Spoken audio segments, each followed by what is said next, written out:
Okay. Let's see what we get.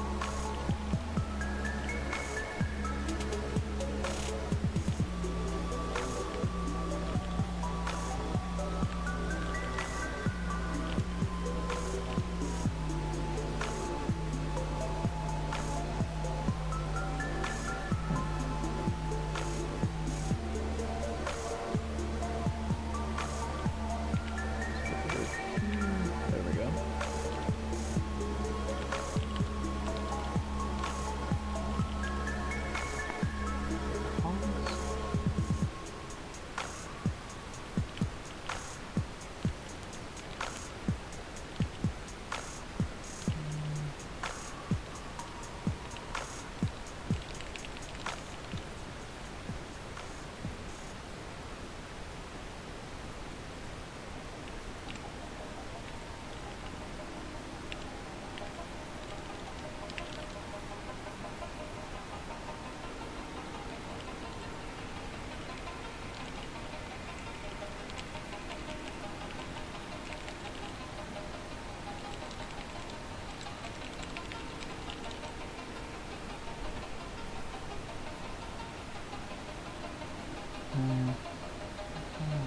What's that? Shoot. Yeah, I don't remember what that was. I've been on the interface. And then 0. Rep. Yeah, cache history. That's not what I'm looking for.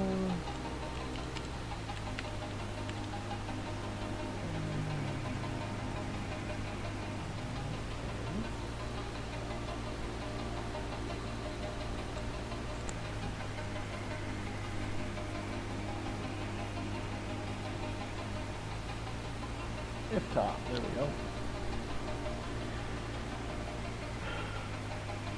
Shouldn't this be running like Tmux or something?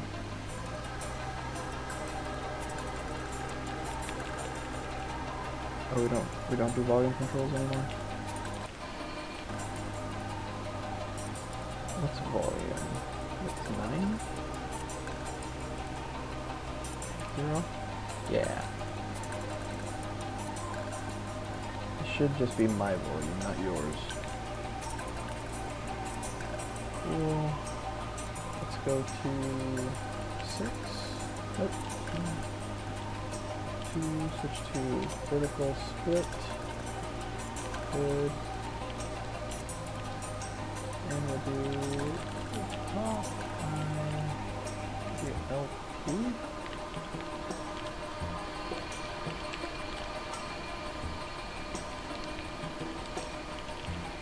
Nope, that ain't right.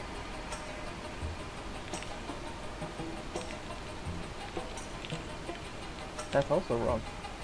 Oh, okay. Never mind. I mean, I knew that was right.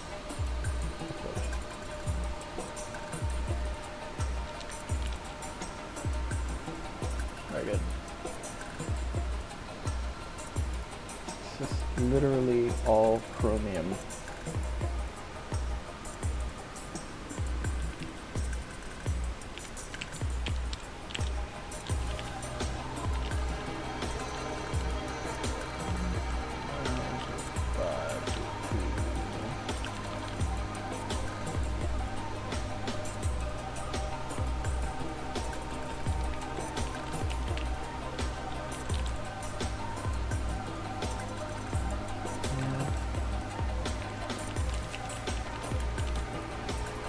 Is that right? It is. Even youths shall faint and be weary, and young men shall fall exhausted. But they who wait on the Lord shall renew their strength. They shall mount up with wings like eagles, as eagles. They shall run and not be weary. They shall walk and not faint. Let's see how it was coming through. Such a hog. I'm trying to quit chromium.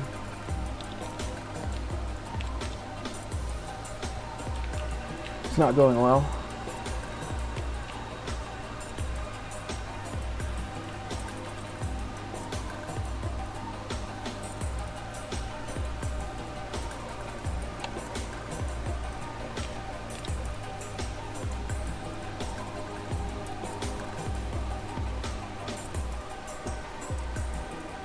Cool thing about H-top, I can sort with mouse clicks. It's such a maze. There we go. Kill my audio here. See if this comes through. Once I remember which one it is.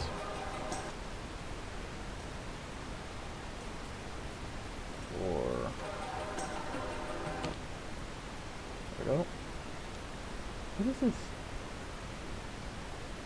Resizing nonsense. Why is it all squished?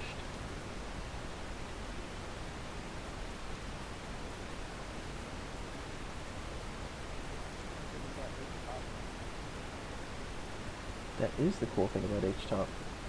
I'm right. I might also be having limited bandwidth quality because I'm uploading a bunch of stuff. Sick at home recording stream? That's not right. Come on back.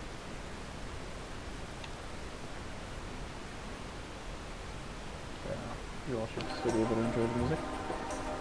Oh, fucks with this. Oh, no.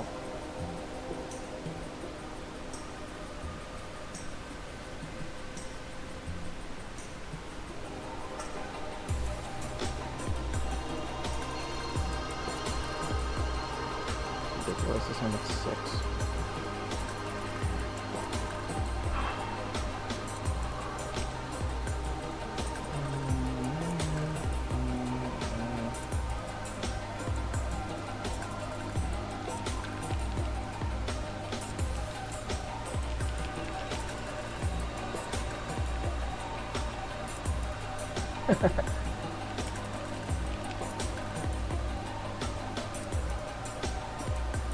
Pretty good.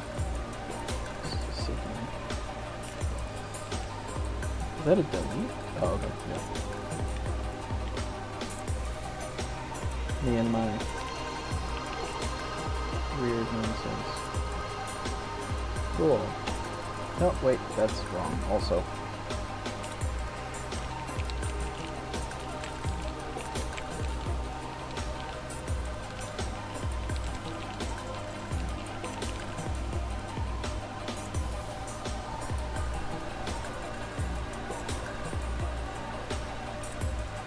Sure.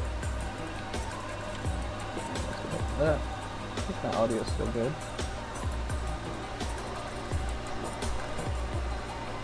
It's my cumulative upload. A lot.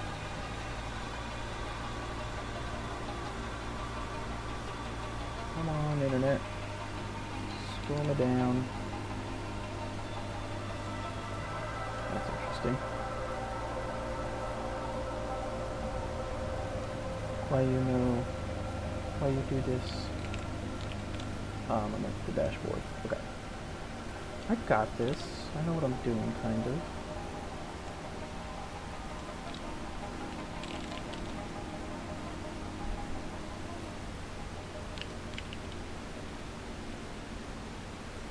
Yeah.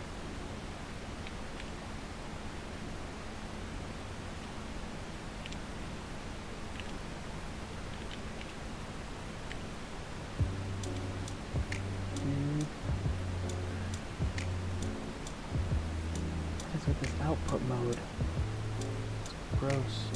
Sorry, everyone.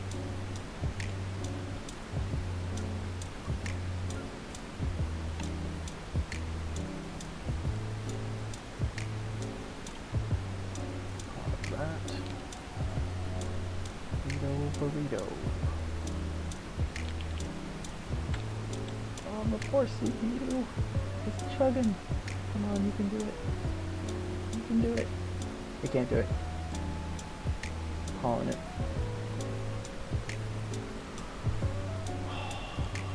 burns us. Yeah. We'll see how this comes out in the recording. I'm gonna kill some chrome though, just because it's redonkulous. Yeah. That's not invalid. There we go. This looks much better. I blame chrome. That's no surprise. I was blame chrome. Yeah. Go over here, and we'll go over here. That's not a keystroke.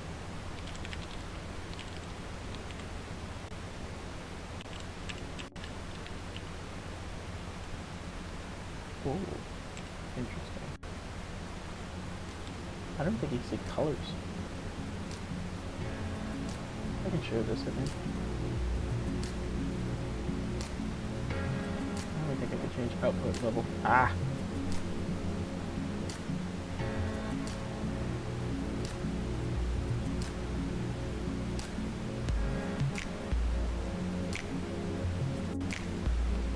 This is how it works. You know, whatever. Yeah, no, do it live. Doing it live.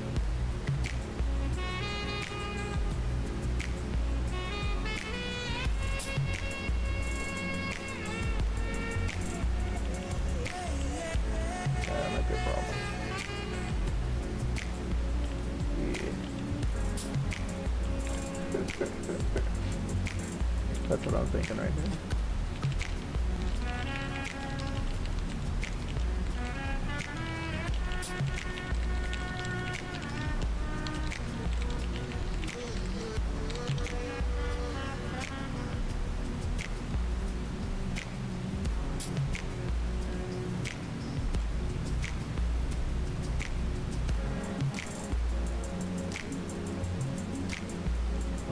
Take away the view image. There it is. There's me. What's going on over there? I don't want to know. Come on back. Yeah.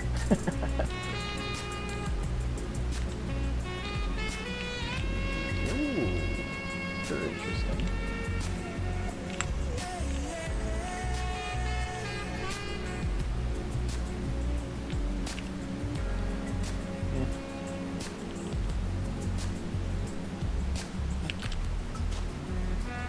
That's not the right button.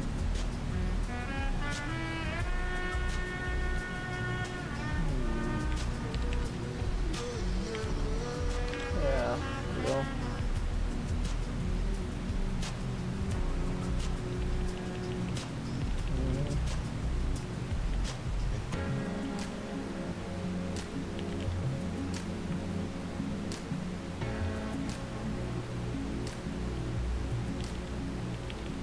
Guy's done, man. Collapse. Right? Collapse? Yeah. Don't I have more Emacs in here? And stuff. Yeah.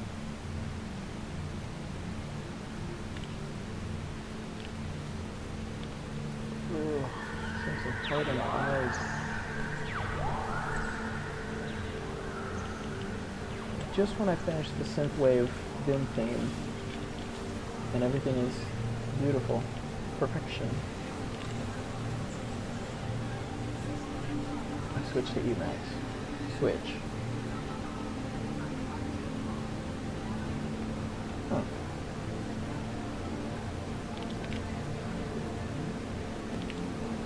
No.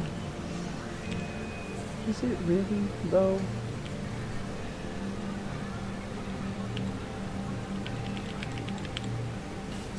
See how fast this goes. This shows up. Not really. Is it too sharp, perhaps? Is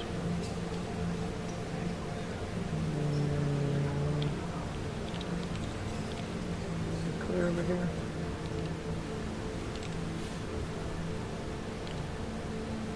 No.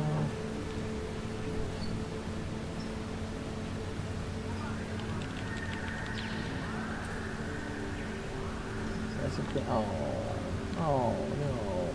Don't be like this. This is what it's always like. There's always some weird bit of garbage going on.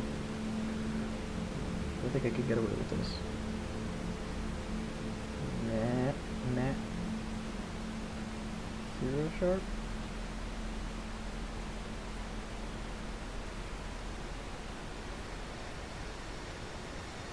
Shoot. Oh, it doesn't matter apparently.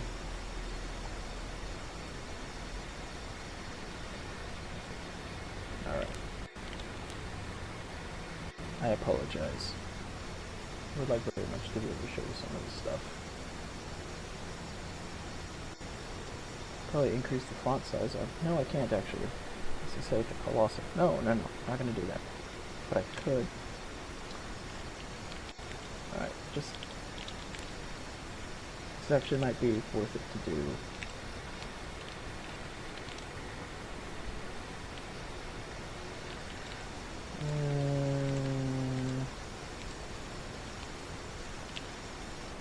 I forget what the font designation is. I'm sorry, can I not Control Z? Oh, F. That's F. Pay respects. And then be over here.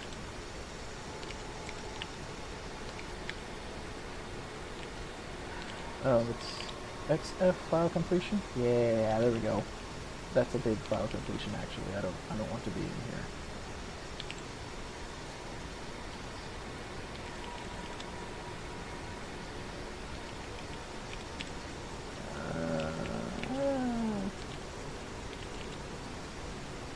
Oh, don't do that.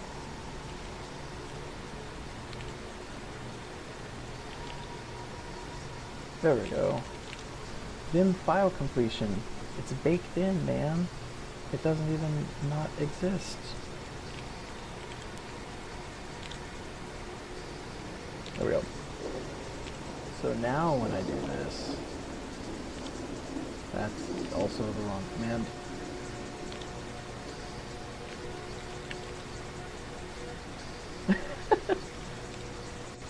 Does this work? Oh, it does. Okay, you can actually read that. Much better.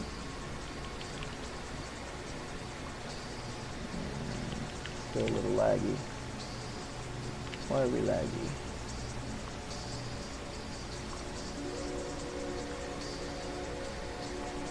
Memory looks okay, actually. It's an i7.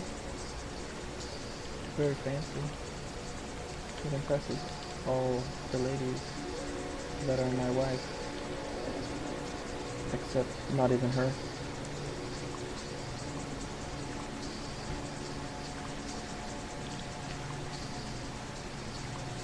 Right. Yeah. So I want to be not there. Not there, there. Oh, that's right. That's why I had this open. Sorry.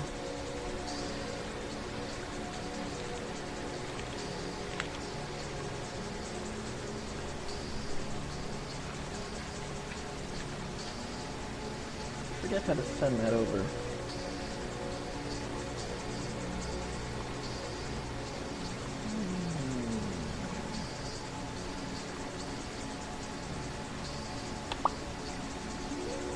There we go. And to convert this to a floating window, I do this? Yeah. I knew that.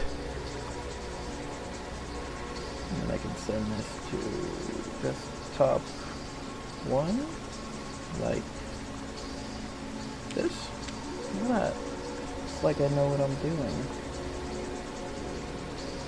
I assure you, such is not the case.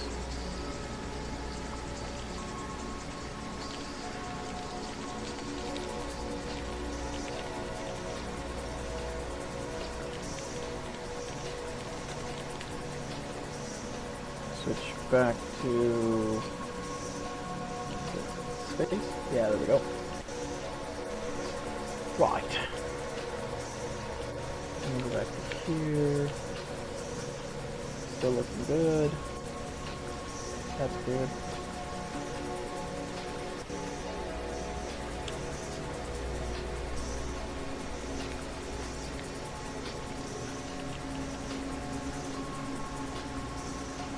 Alright, so root file. I think I had it set up.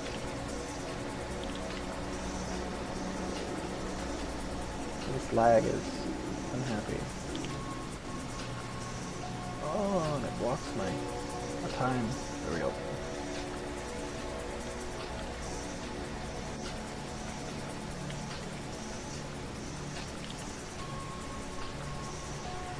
Right.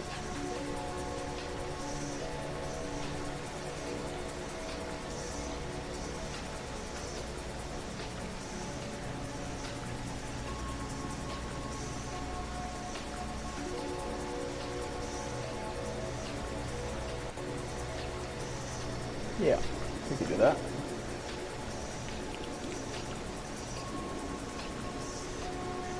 Oh, really?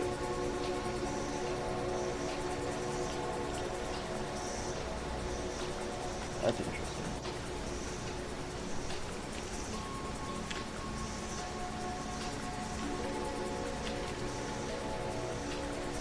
Create groups as functional user with randomized password. Which means I want to be here. Nope, not here. Here. Here. Here. Did I right click? Get out of here, wherever. What is this?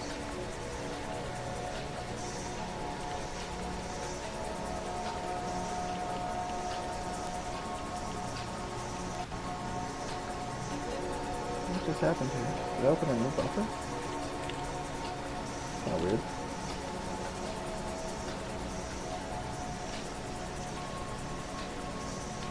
No, that's where I want to be. Right. And register. I'm already here. The question becomes.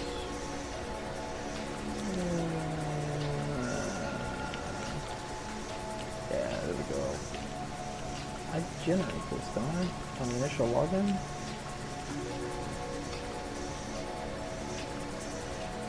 Yeah, I hate this PHP layout.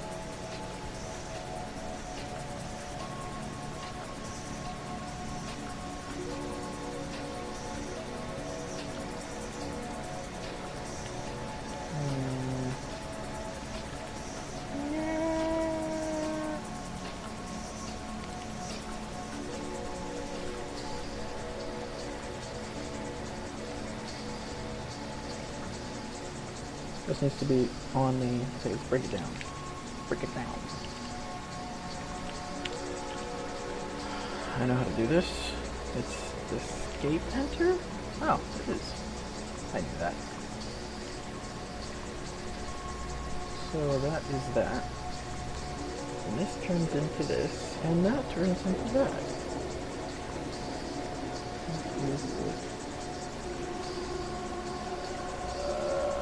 So that starts with, let's see.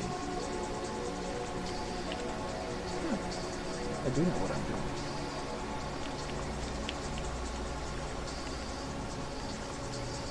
So, inclusion, that means I need this.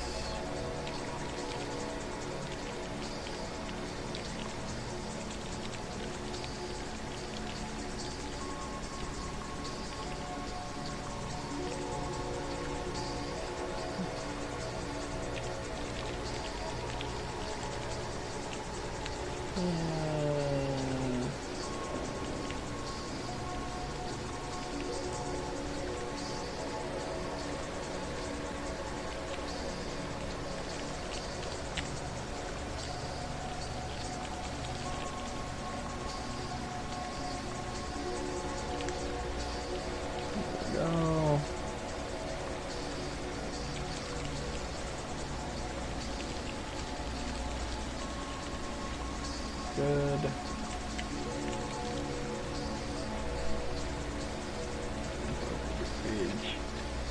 This is what I have, right?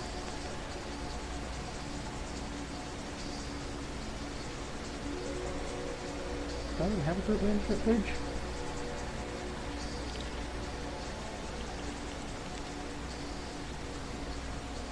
I don't think so.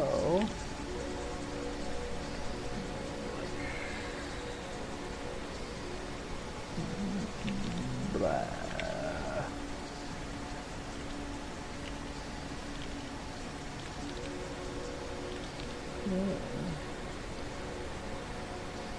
Well, I know that's not true. But Linux doesn't lie. I have.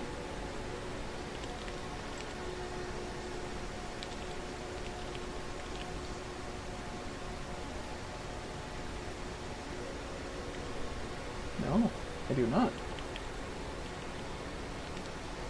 So where was I? This is here.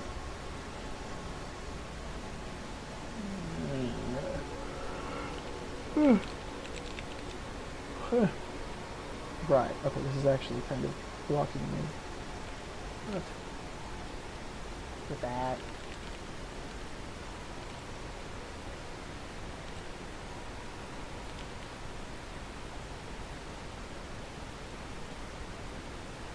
Ish.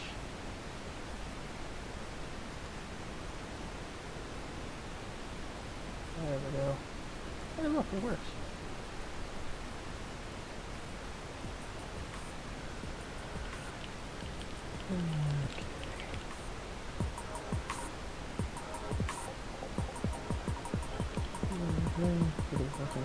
Hey, cool. Nice, nice. That iris though. My iris is downstairs.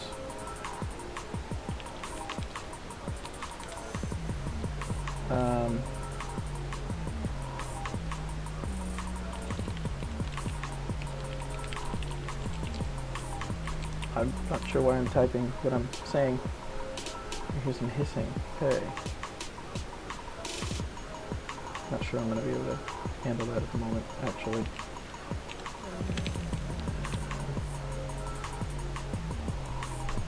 Yes, the iris. Right now I'm only working on one system, so that makes things a bit easier. Usually I have two systems, so I wind up with this, another keyboard going. But the iris is great because I could sit here like this and then set my iris right out here and be on the other computer working. But only one computer for now.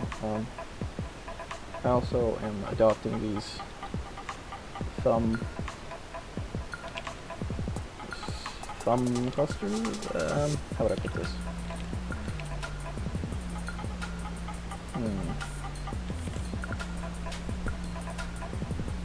A different layout of thumb clusters. The iris itself has things set up a bit differently. And I don't want you over here.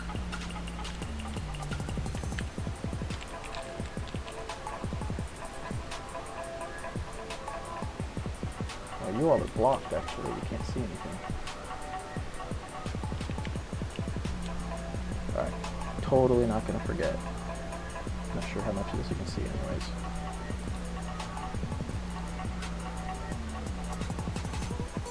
Remove my sharpness filter. Ow. There we go.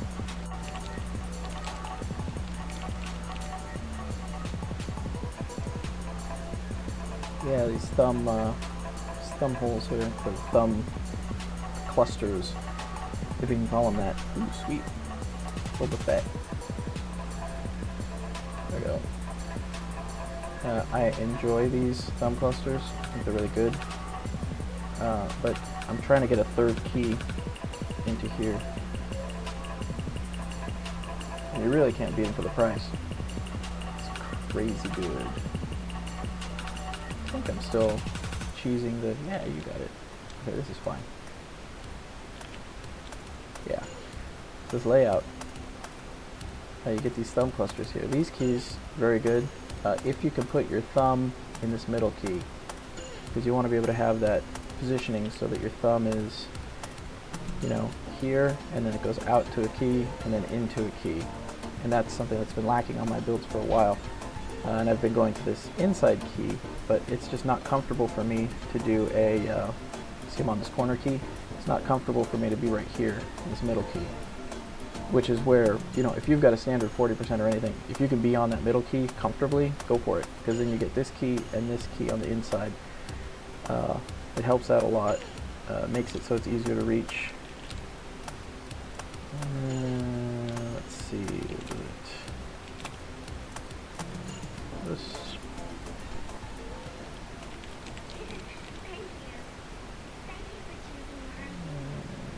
There it is.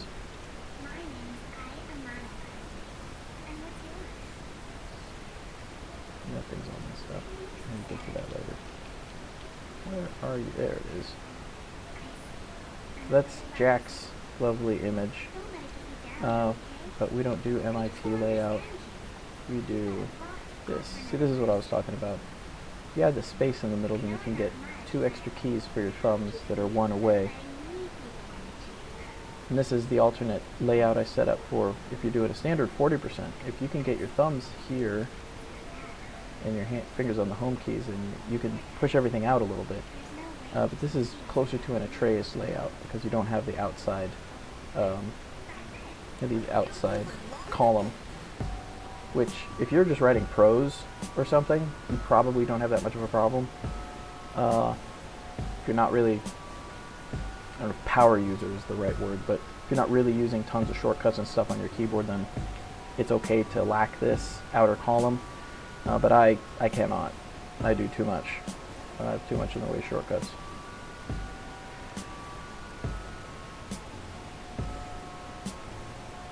You did a 40% build with Shift Meta Control Alt on the home row.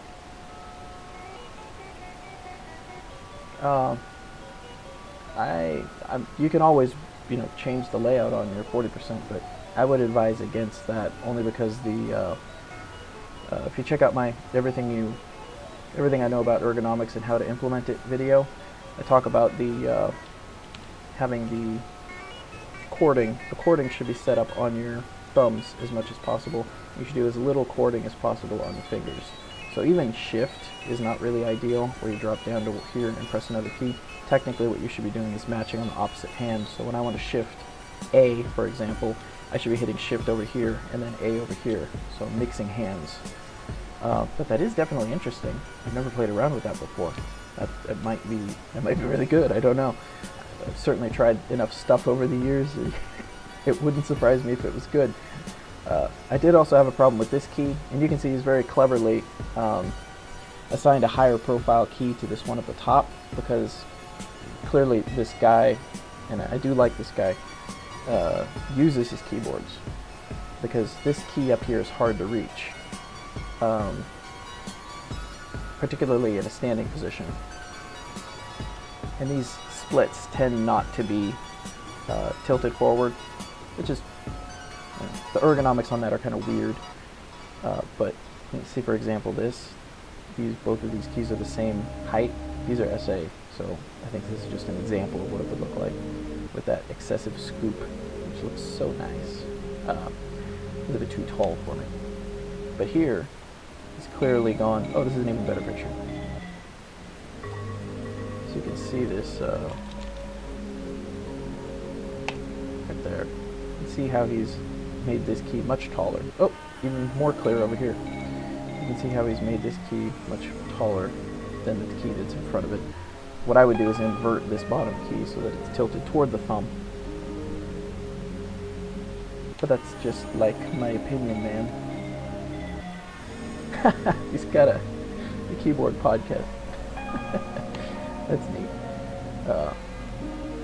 I also found on the Iris that keeping everything one finger reach away was important. This bottom row, I'm rethinking this whole bottom row anyways, because it's, you know, let's see. I think I've got an updated KiCad layout for this guy.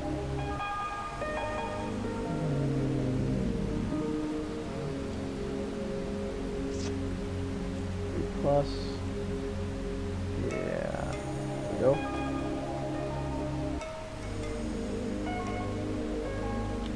here.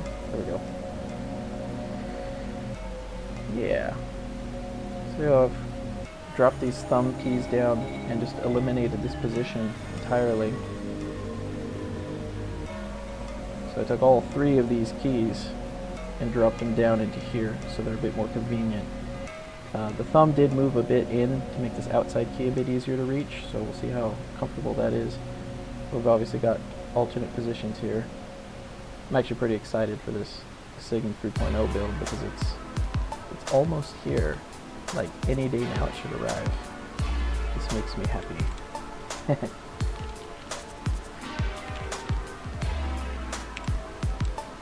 Yeah, I think that's okay.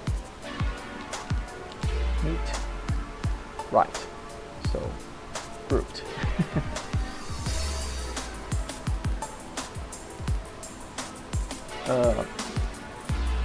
I might as well try to do something about the hiss. Actually, let's see if this is causing issues. I don't know if that's causing issues either. Alright, try that out. See if you still got hiss.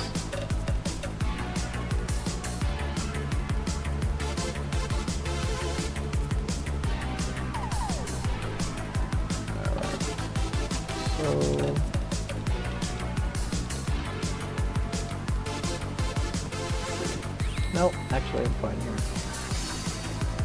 And so good. Right, this is test data actually, so it's okay. It's pretty squished anyways. I'm not gonna take any chances. Some of this is actual customer data.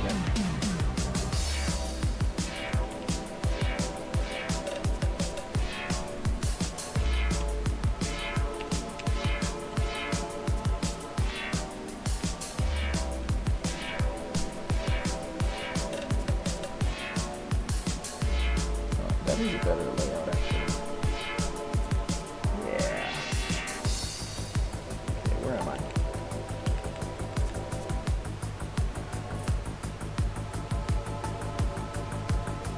Right. Let's go over here. Front end for that. What would that front end look like? Let's do. I have this already laid out for.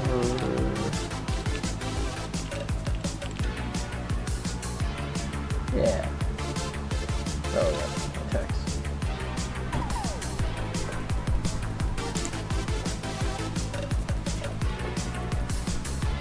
Got it.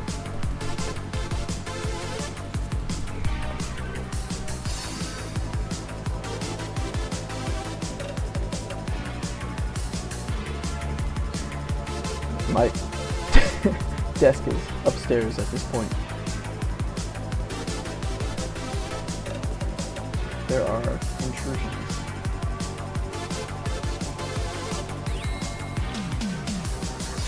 Okay. I'm actually okay with this. File manager. Why am I clicking with the mouse?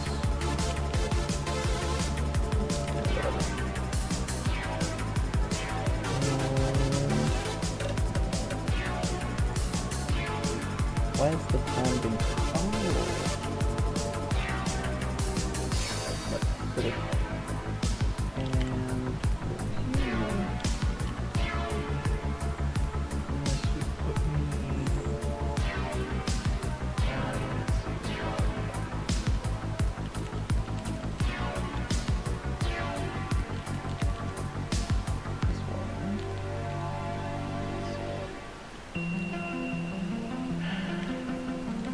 working with some limitation on some client system. It's just the nature of the beast. That is my number one complaint about programmers. And to a lesser extent, myself included. Everything has to be just so. It's like, well, this is the wrong way of doing it. Well, yeah, but it gets us to finish on time. Well, yeah, but it's the wrong way to do it. I get what you're saying, man. What? Oh, look. Okay, so that's my easy motion is dead.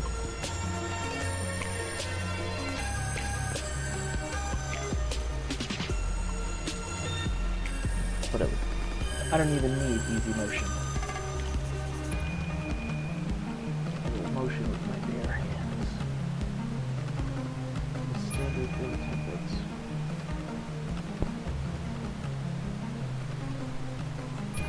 There are guinea pigs.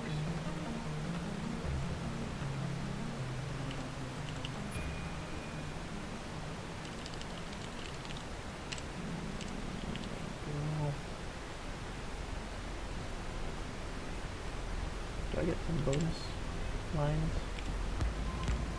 One.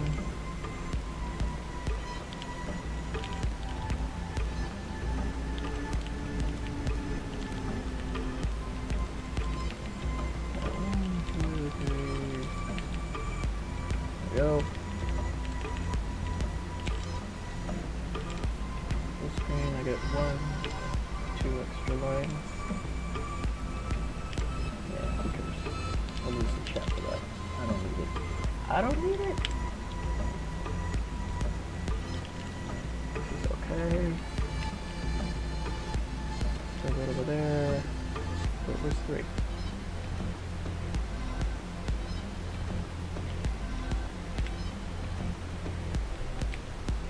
Bro, I just went here. Right. Oh, I don't have to. Heh. Cool. I can I3 myself all I want.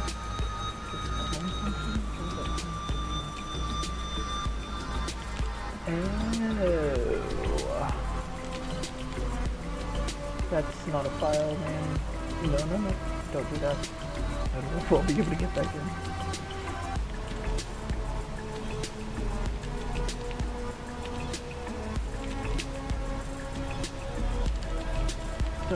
Don't.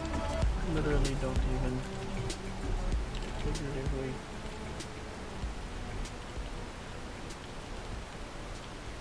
Oh! That's a global.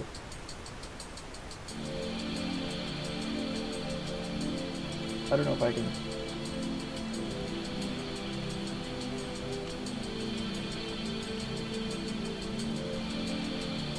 What am I pressing? What is that?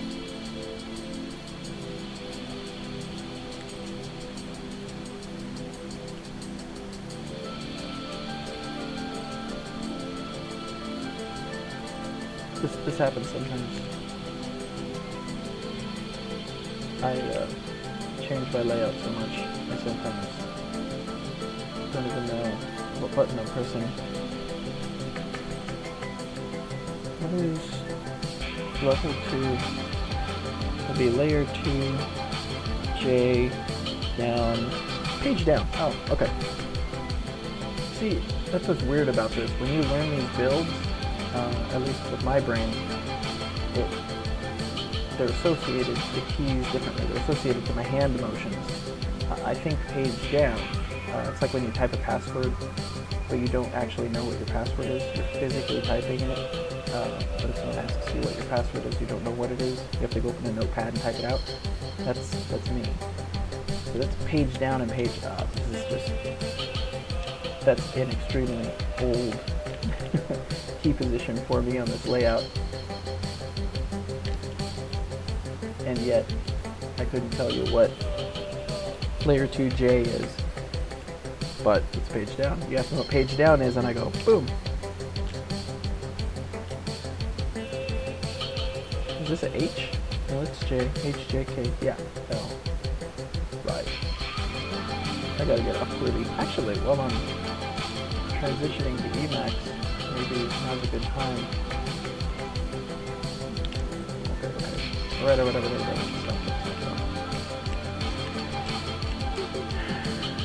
I don't know if I can even call this a break.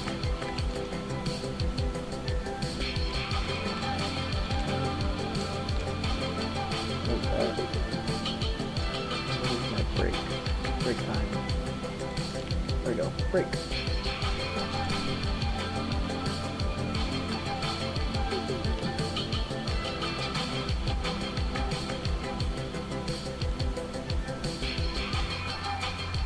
don't know if I deserve this 5-minute break, but whatever.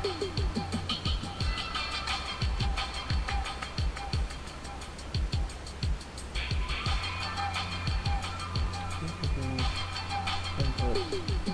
Right. Yeah, I remember this. Okay.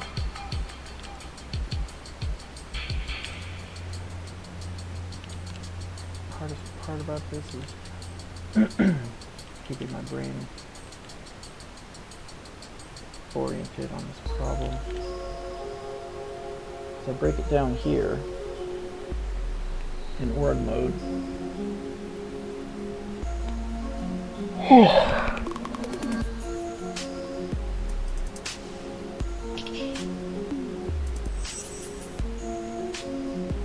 If you have trouble remembering key assignments, which we do, like practice, like literal practice, set up not games, but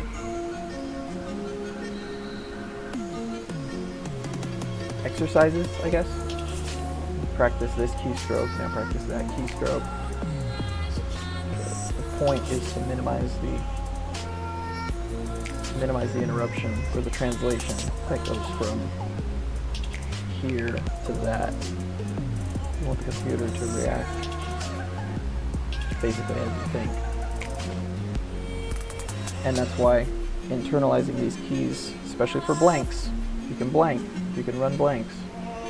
It makes it so you have to make your fingers not wait for your eyes. Like your eyes provide no input. You have to rely on your fingers and your motor control, so it makes things faster, it's worth it. But if I have to think, I have to press a button, I have to press page down, and then I have to think, what is page down? Or I have a card, I'm consulting a card to look at what is page down. It's layer 2 J. Layer 2, and where's J? J. You know, instead I think page down, and I've already pressed it, and I don't even know what I've pressed. That's the ideal, where we're trying to get.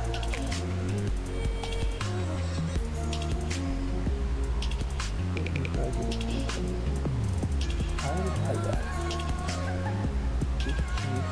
That's for updating the duplication, because that doesn't matter here. Kind of? Where's MySQL? MySQL. That's the wrong button. Nope, that's the right button. Yeah, that's right.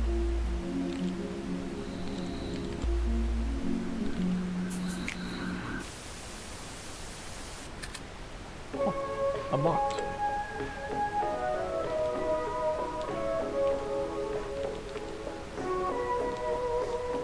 Yeah.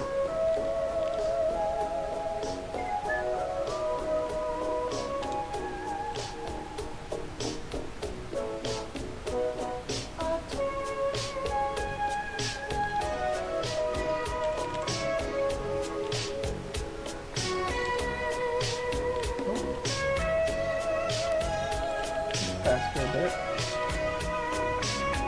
Alright, it's running a bit better.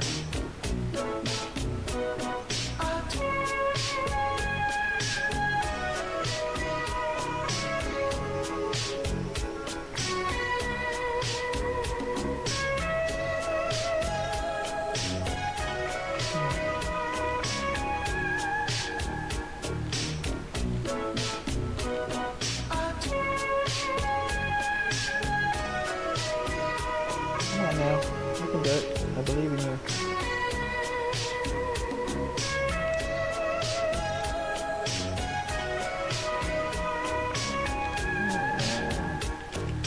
That's not helpful.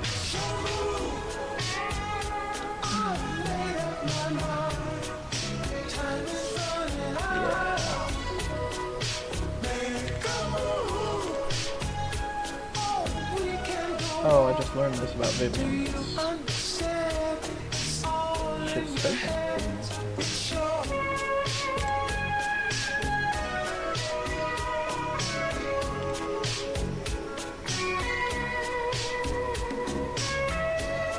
There we go. Let's go. Stop me. You can't stop me.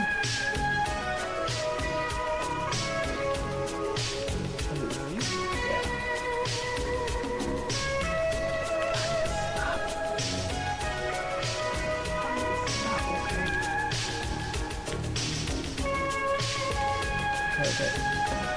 Right.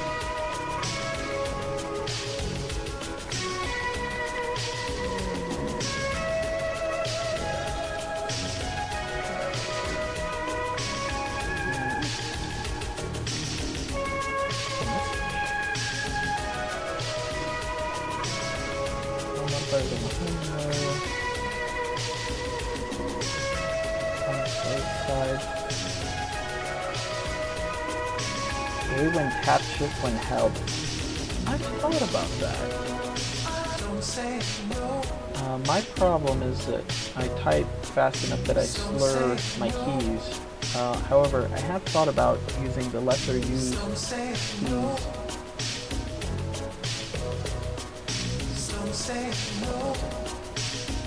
Yeah, like Q and Z. Keys that I wouldn't normally hold, or think about that as a function more of what you're pressing. Q and U are going to follow pretty quickly, so maybe slow bigrams. Vim has this concept of bigrams, like a JK being remapped to escape. So JK and other unused English bigrams appear here.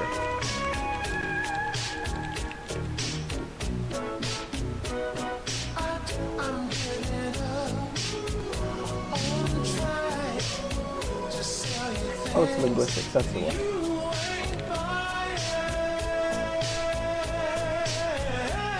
Very good. So if you speak English, or type mostly in English, type your prose in English, then you can pick bigrams that are not used in the English language, like Q followed by anything. That's useful, actually. I might need that.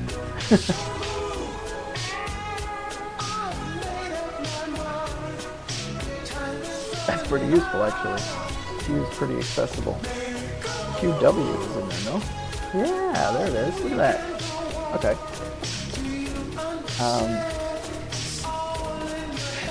So in Vim you can assign bigrams, so like regular typing input. So I think I have it set up here. Let me go over here. Yeah. Nope, not gonna work. Okay.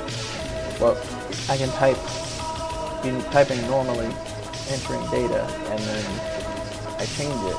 And once I hit JK, it exits modes. Vim processes that differently than any of the other input I'm just typing. So the way to get that into the keyboard is to use,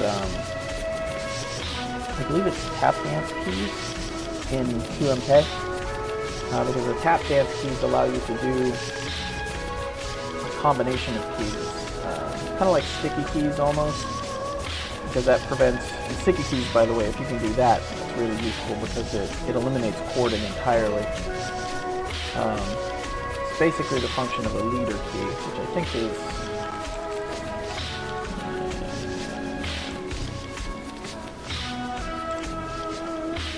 yeah.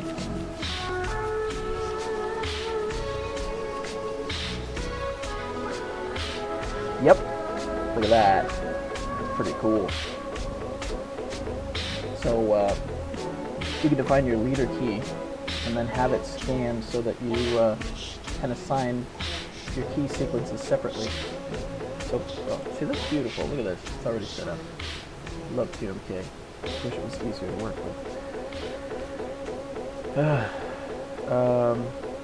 Yeah, so if you're running QMK, I would implement the leader key system. That would be ideal, probably. I think we just lost our music. Alright, hold on. So let's do... see if I can do this.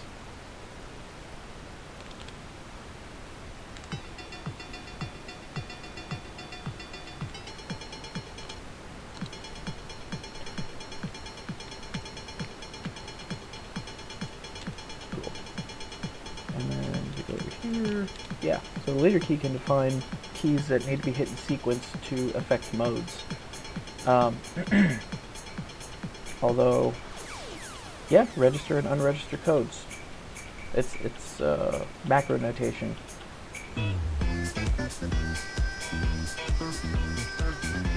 So, yeah, look for the QMK if you are using QMK, JavaSmith. Use the leader key system. That way, instead of holding A, rather holding A to do modifiers and then losing the ability to do Windows A, you would have it so that hitting Q starts the process of hitting anything other than that key to lock or unlock the key. So in your instance, if you're holding A to affect the modifier and then shift, you said, yeah, so you would do Q, A, and then hold A.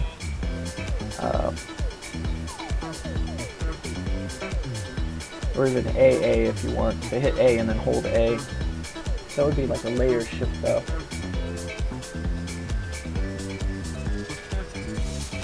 The leader key is generally used for something where you're packaging a set of keys that you want to execute. So it would be like leader key A would be shift, and then you press the key.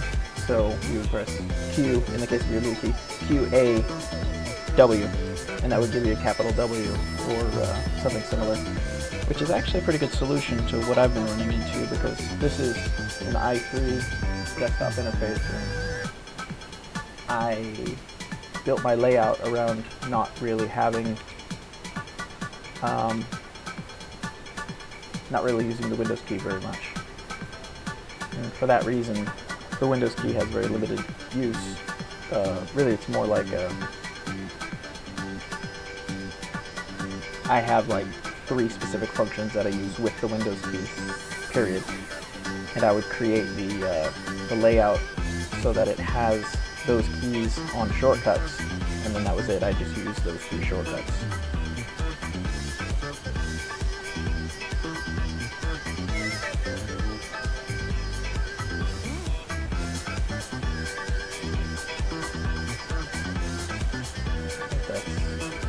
That's code.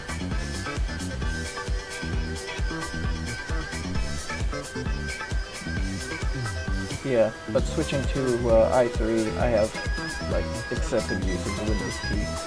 So I'm hitting this layer 3 key a bit more often, or rather, no, that's the key, it's just not assigned to layer 3. Yeah, I don't think I've updated this. It's not layer 3. I moved layer 3 over here. Specifically to have the Windows key on the right side for my numpad layer. Yeah, so this is the Windows key right here. Good.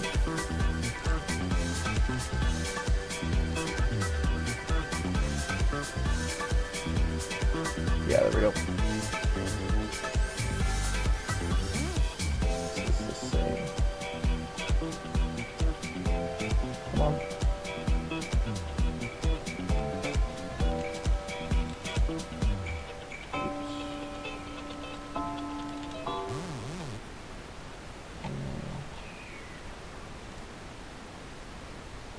Updated 10, 11. 11:08.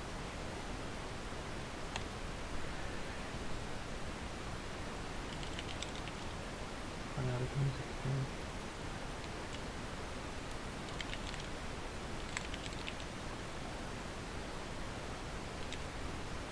That might be a bit aggressive.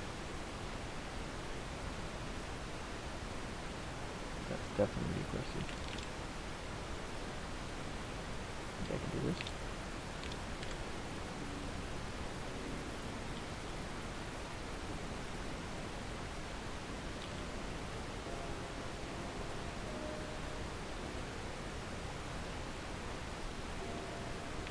Neat.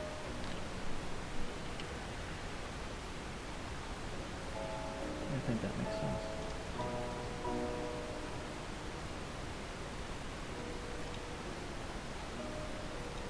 Right, so leader keys, yeah, pretty neat. Either that or tap dance keys. The tap dance keys do similar stuff. These engrams, man, I have yet to implement more stuff here, but this is a lot of opportunity right here to have keys that to virtually eliminate chording, which is extremely good for your hands, considering well, I don't know, my focus on ergonomics is more or less related to my increased problems with ergonomics. Problems with my hands. Programmer problems. Group members. Right. Let's group ID. Save group one. I think I have that. This is my session ID is 59. Let's log out. I think I need to be this guy.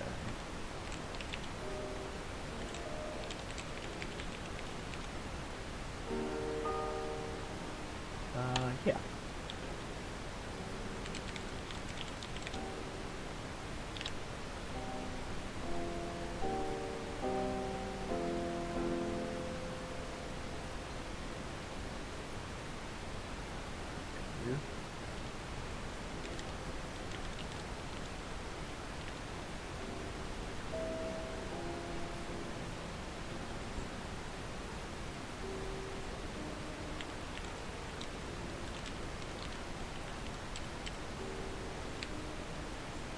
Huh?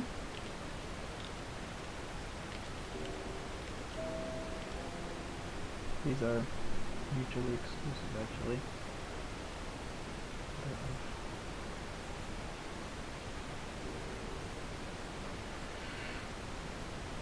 Session group member flag is. That's weird. Oh, that's right. I had to set up a function for group determination.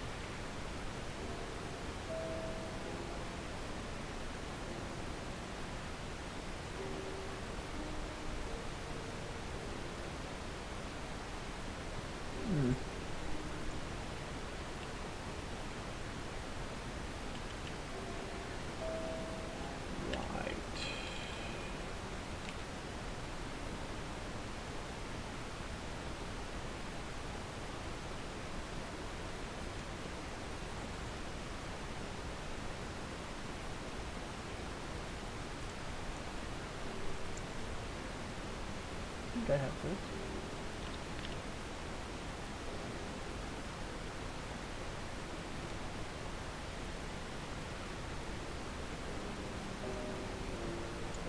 Need more coffee. What time is it?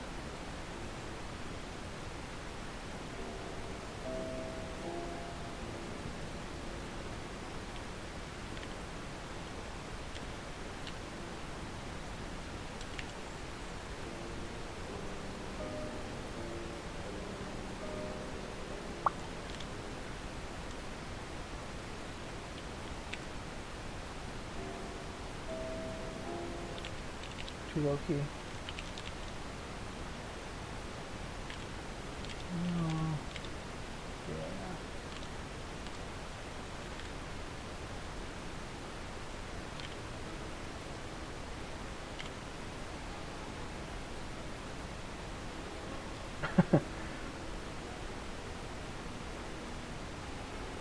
There's a song called La Caution. It's by the Alemete Instrumente HQ. It's a movie. It's a song which was featured in the movie Ocean's 12, and God save you if you play it on a stream. You get copyright slammed from the internet so fast, and then you can't even challenge it. It's amazing. Warner Brothers. He said, playing the Amelie soundtrack.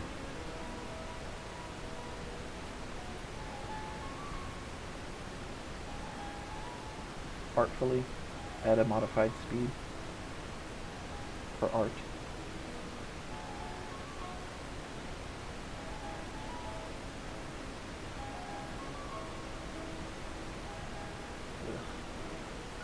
to get off of Chrome. Hey, Migros Klaus. Yes, I am shipping to Germany. I don't understand what amazing things are happening in Germany with keyboards, but I have had probably a near majority of my customers from Germany. So I don't know what's going on over there.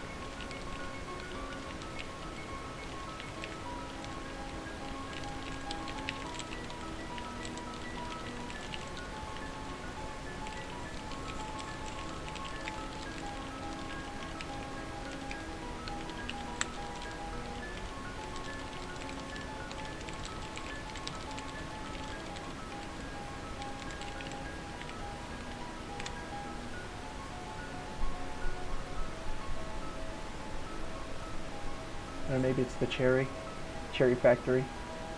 I have heard, what is it, I hear tell the rumors that the the cherry, what do they call, the G8000, GT8000s, that those things grow on trees.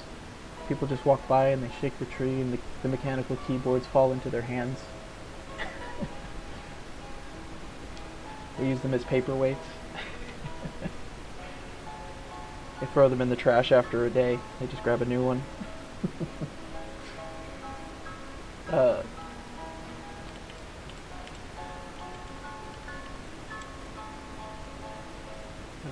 it Geek Keys? No, it's what's that company?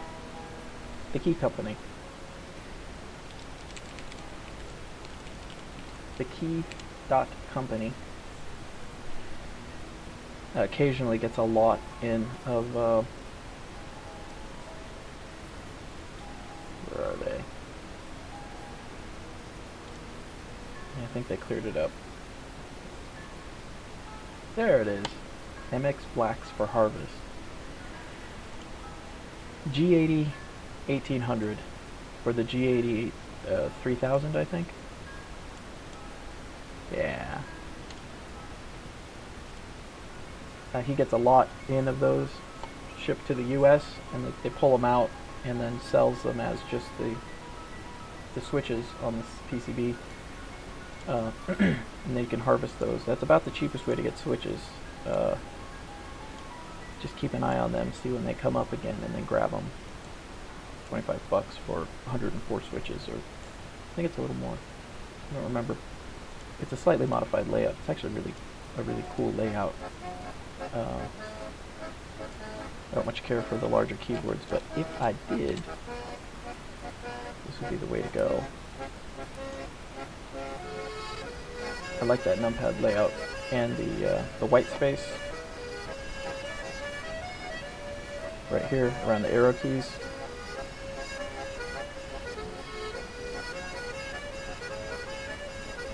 Let's see if we can get you here. That's better. There we go. So that's high quality stuff right there. Let's see. Nautilus runs on this. Yeah, it does. That's not right.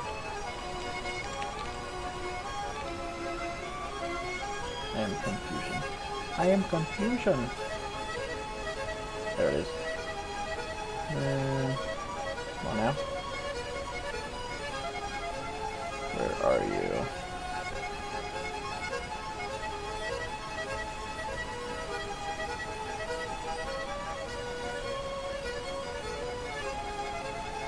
Dang it, this is a Drake meme. There it is.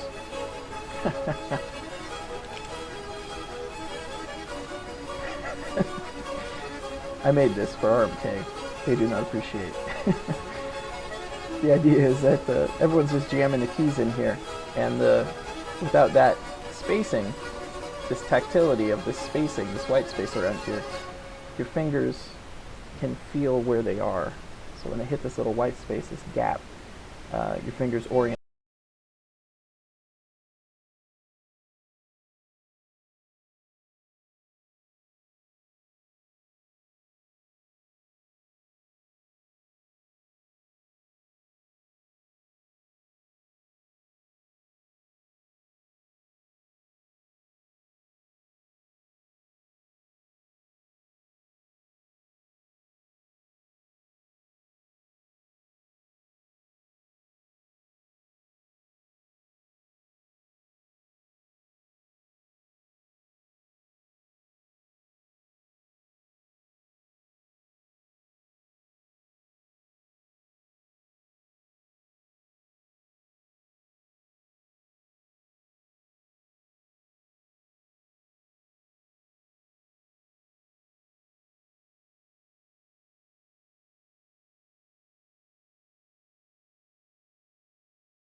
Yeah, niche. I don't know.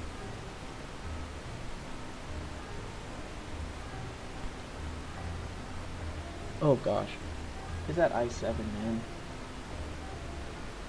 The whine that you hear is probably the fan from this computer. I am being a bit aggressive with it right now. Yeah.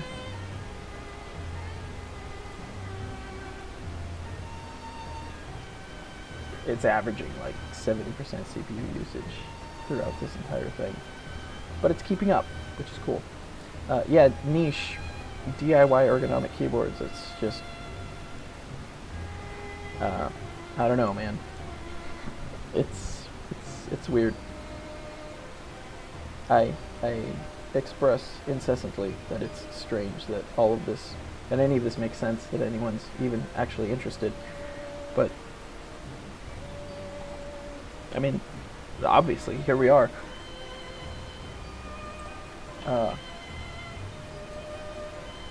Again, that there we go. The Signum 3.0 is going to be arriving soon. Shameless plug here. Yeah. So that's this keyboard. This was just a prototype, and it had some issues. Not functional, but just like layout wise. So I've addressed all those issues here. It's going to be so pretty, especially these thumb clusters. I can't wait to try these. That's going to really be something. Plus it's laid out so that you can do a full grid like this. Keys right horizontal to each other. Right horizontal, whatever. So they'll be right next to each other, because some people don't like the stagger. So the keyboard will support that, or the PCB will support that, much like this guy. Get me out of here. There we go. Pulling on the camera, yanking cables. Yeah. So you can see we've got different switch holes here. So it could be mounted at any one of these slots. As far as I know, and I do know a lot, actually. I don't know, and no one else is doing that. So that's kind of neat.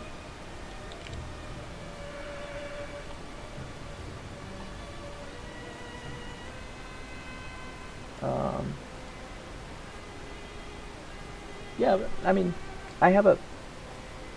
So this is cool for utility, your own DIY ergonomic keyboards, but having it customizable to your finger lengths and your hand size, that's I think where the real power is. I'm still working on that. Working on that novel? I'm working on that video for keyboard, the next generation of keyboards. That's really going to go into just why something personalized like this just makes sense. How we deal with a lot of garbage that doesn't fit us. But yeah, it's and that's the coolest thing about this. Like I have guns. I have awesome guns, great guns, really sweet shooters, and I don't use them. Like I have a 100-year-old. It's more than 100 years old. It's almost 120 years old. Finnish Mosin Nagant. Beautiful rifle. Sub-MOA accuracy. I don't shoot it. But this and this stuff, these projects, I use this every day. It's awesome. You get to have your cake and eat it too.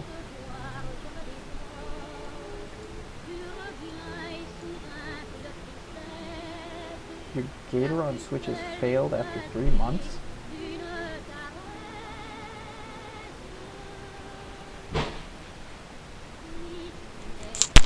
That's no good. You okay?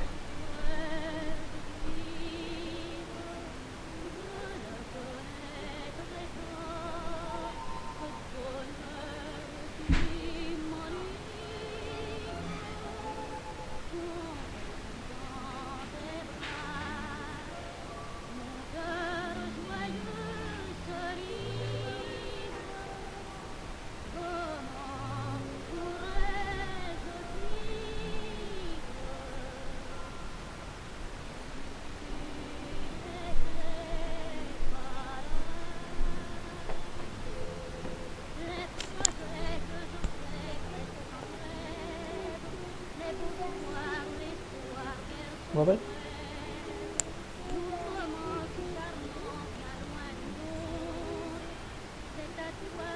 Yeah, hang on.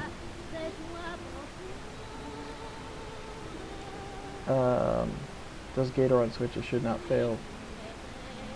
Certainly not after 3 months. You should notify them if you have lot numbers.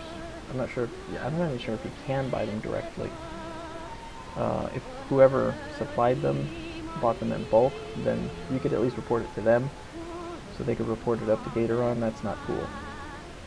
I've been running some for years. Not a ton, though, but that's very not cool, not normal.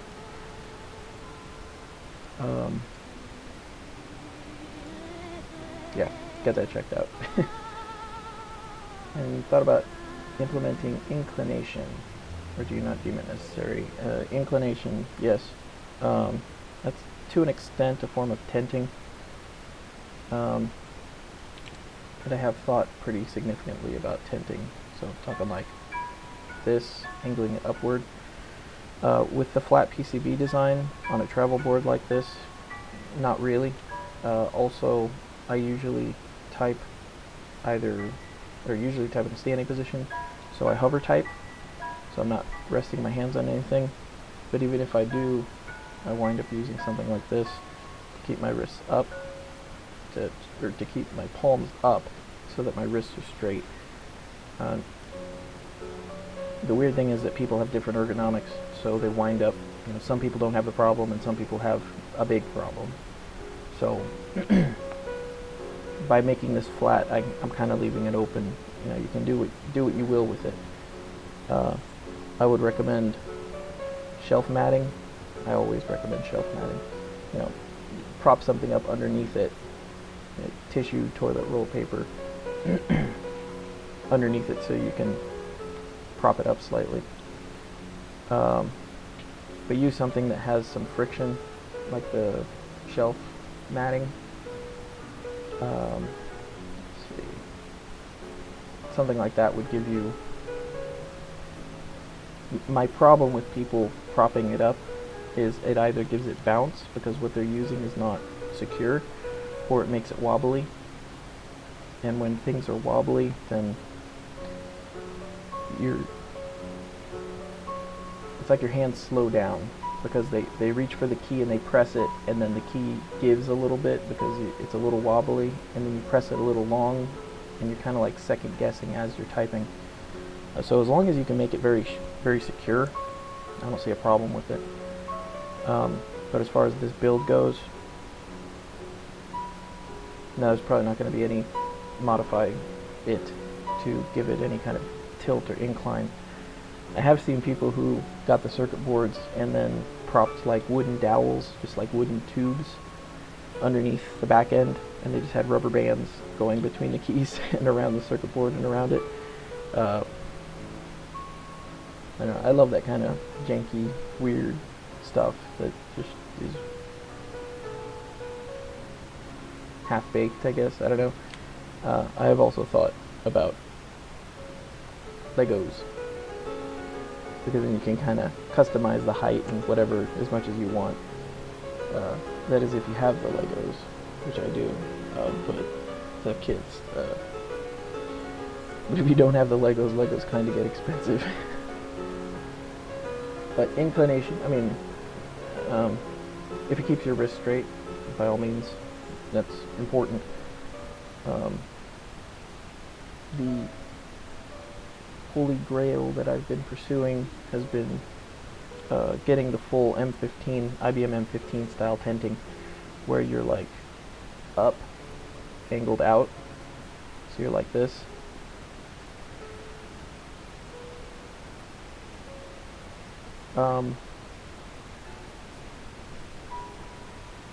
You said my Gatoron switches failed. Did a bunch of them fail, or is it just one? If it's just one, then yeah, it could be a cold joint. If it's a cold solder joint, then you can get really weird issues where it kind of works and kind of doesn't, and then it works for a while and it stops working and then it starts again. Is it just one switch, or is it a few switches, or is it all the switches? It's unlikely that every single one was a cold joint, although at one point I was really... I mean, if you have every single one that's a cold joint, you probably have cold joints on your diodes too, unless the diodes were pre-installed. You can also try switching to a cherry. Well, the cherry contacts are leafs. It's like leaf metal rather than the Gatoron, which is more of a post. And that's a little bit easier to solder to because there's less mass of metal that needs to be heated up for the solder to bond to it.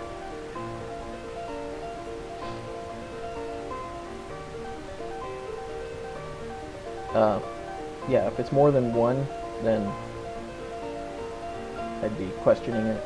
If you've soldered other things successfully, though, I don't know. A cold joint is definitely a possibility for intermittent or weird issues.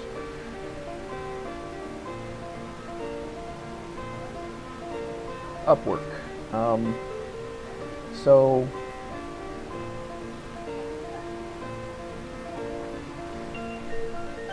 I have only a little bit of experience with Upwork. I've had people reach out to me through it, and I usually use stuff like that. What is it? What's that other one? Guru I've used a bit more extensively and use it primarily as a means of contact for customers. You can, on most of them, they kind of allow you to have third-party, like external contacts. You could put your email address in there, or through whatever means initiate. And I'm a phone guy, so I want my phone number in there. I want to be talking to this person. I want to get a feel for them on the phone. It definitely makes a big difference, to me personally at least. Like I said, I'm a phone guy.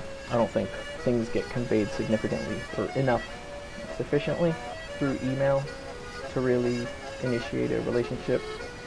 However, I primarily think of those things. Only one switch? Yeah, if it's only one switch, get that solder joint and just jab the soldering iron at it and hold it and like count to 3. And it'll probably fry your switch a little bit, but yeah, if it's just one switch, that could just be a bad switch. I thought you had a lot. Oh yeah, Guru and Upwork, those are companies that I would use, or that I use to make initial contact. And if it's a small enough job, you can do the pay through it, just to establish that the person is someone who actually has funds and actually sends money. When I got started in the freelancing, business just in general, I never really considered the possibility that, hey, what if people just don't pay you money? But it is actually a significant problem. So at least on Guru and Upwork, you have like rating systems, and someone can't get away with not paying for an extended period of time. It still happens, and there's still disputes and stuff, but that all depends on your level of engagement. So what I usually like to do is, when I price something out, the initial consultation is free, because everyone likes free stuff. Yeah. Yeah, it's hard because I did the freelance thing for several months, and I'm technically still doing it, but I did it full time for several months, and it's a major problem. People ducking out on you. But relationships are where the most important stuff happens. Relationships and word of mouth, any kind of recommendation you can get, or offering, not benefits, but what would you call it? Rebates, coupons, basically. Summer specials, that kind of stuff. My summer special, which was like, this summer only, get 20% off your first. It was either 20 or it was 10%. I think it was 20% off your first 10 hours of work, and that got me a big customer, because that was what, like, he saw that and he jumped on it. He said specifically that was why he reached out to me, and they were a good customer for a while. I wound up running a team for them, building kind of a framework for them before we parted ways about pay, actually. But they pay very consistently, and I would.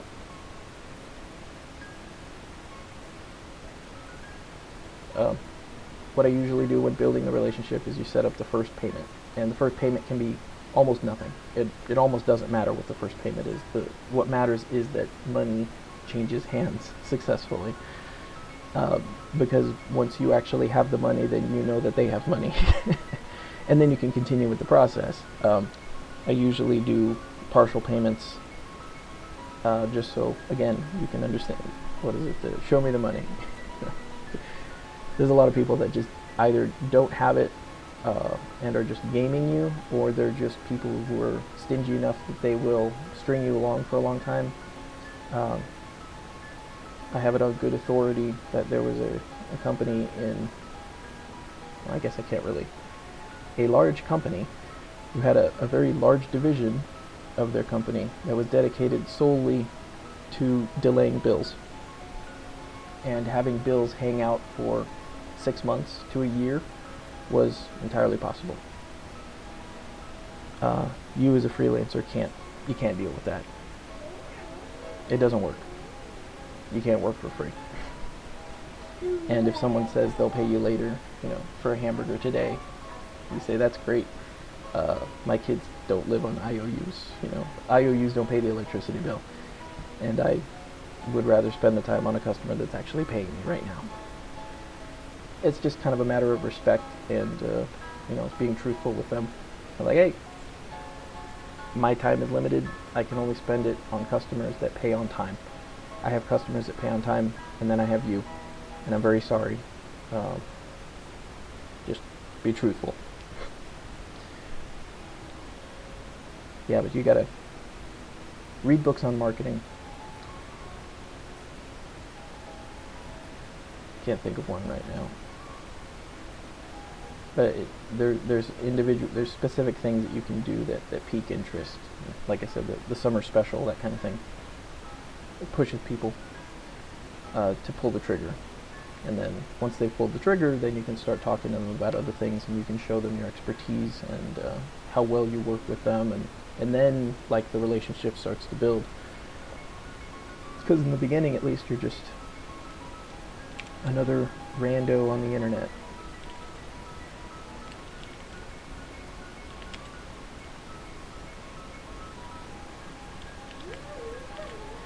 Yeah, it is time to stop. I'm sorry to say. We gotta get going. Actually, I still have time. I don't feel like I...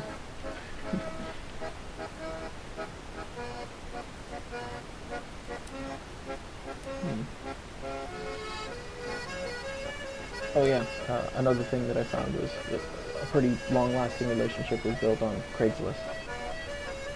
And that was just someone local, someone who I could go and talk to, who I can confirm had actual money.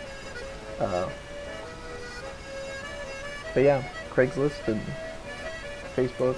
I've even heard of Twitter, people finding stuff on Twitter.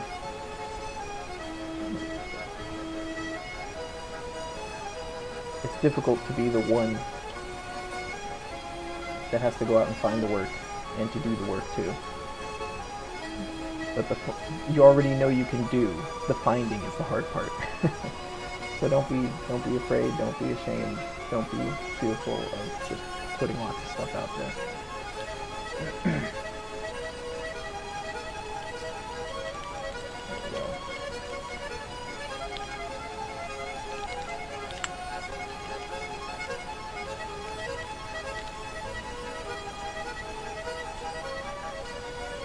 Am I sharpening? Yeah, I'm sharpening. Okay, cool. Yeah, these bigrams, man, that's good stuff. It's like cheating.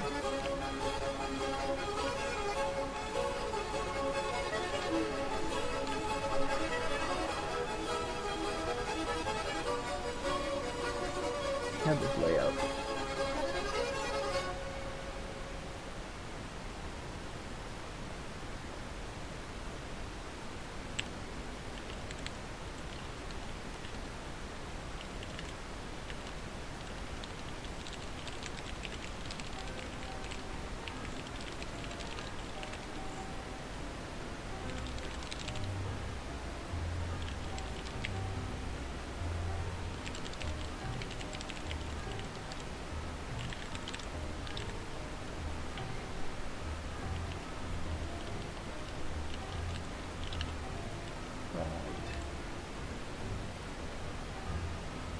So this is the transition. That's for group like population, I think.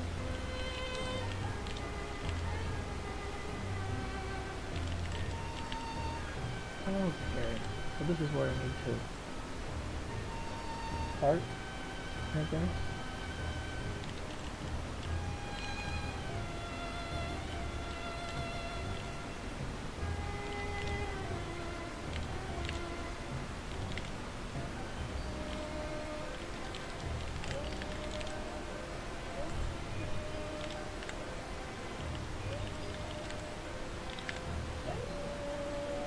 Megaloschemos.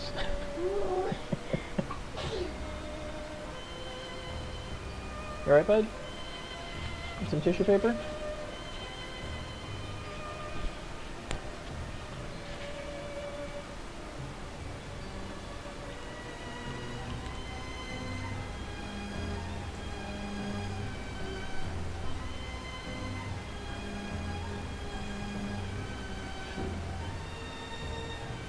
That's for group creation and for acquisition.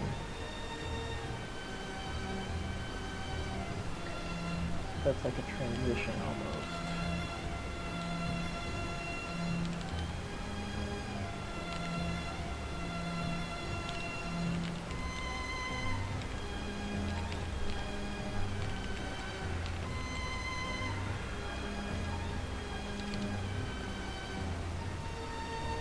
Interesting. But I had a group representation here.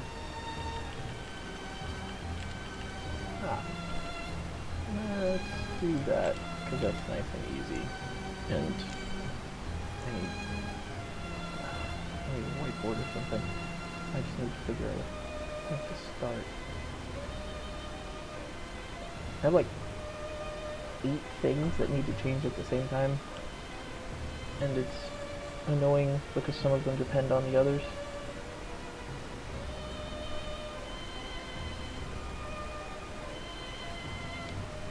Like the first draft problem. You can't edit a first draft. That doesn't exist. You have to make a first draft.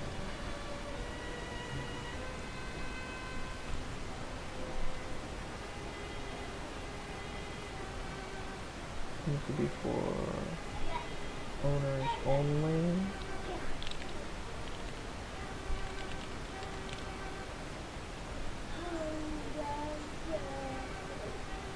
Okay, thank you. Take your time.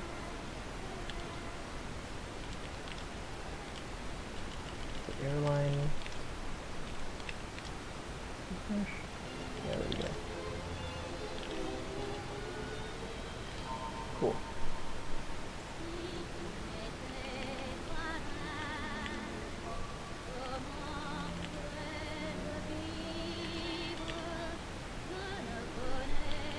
So I'll be looking for owner. That is correct.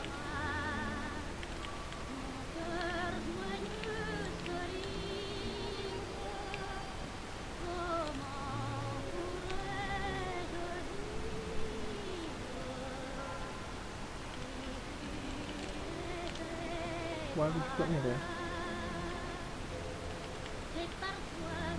Oh, because that's where it belongs. Sorry.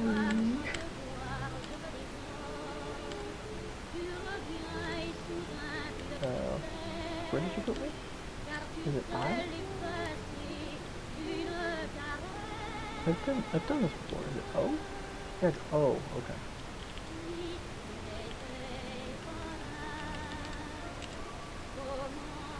What's the class on that? Header button.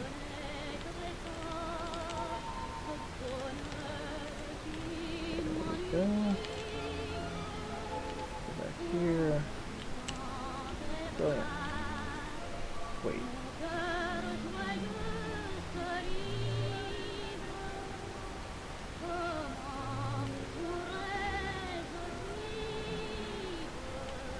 This level 50.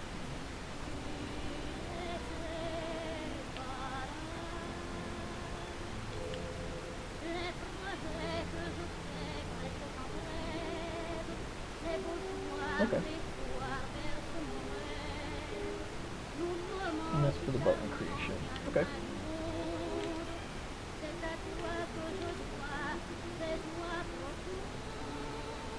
Oh, that's why. This indent.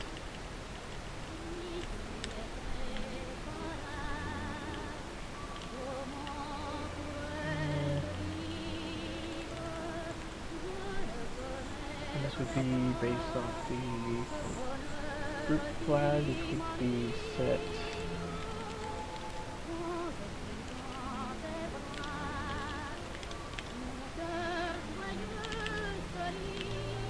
Come on.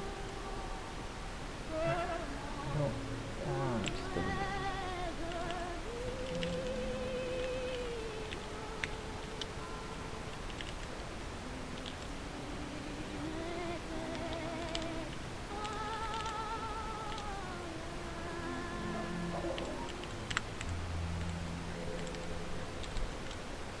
Go.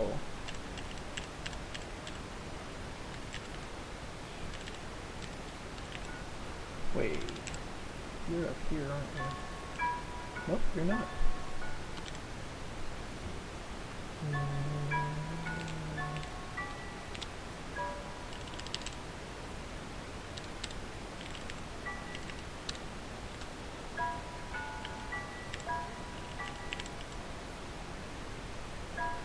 Never rewrite code.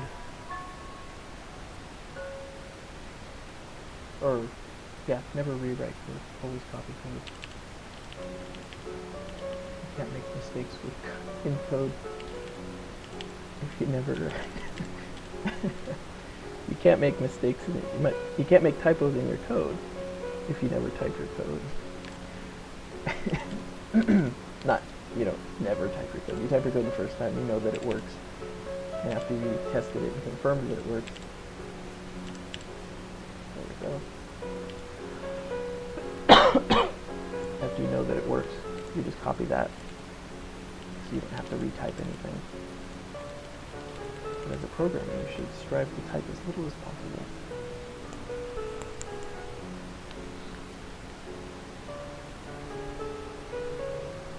Good. Good.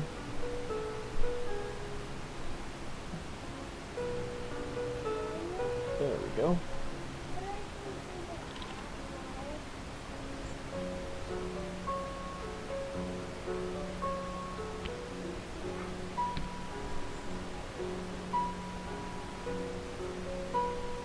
Okay.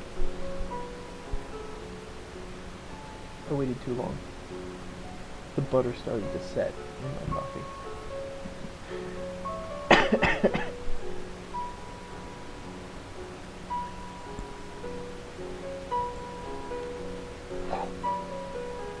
Right.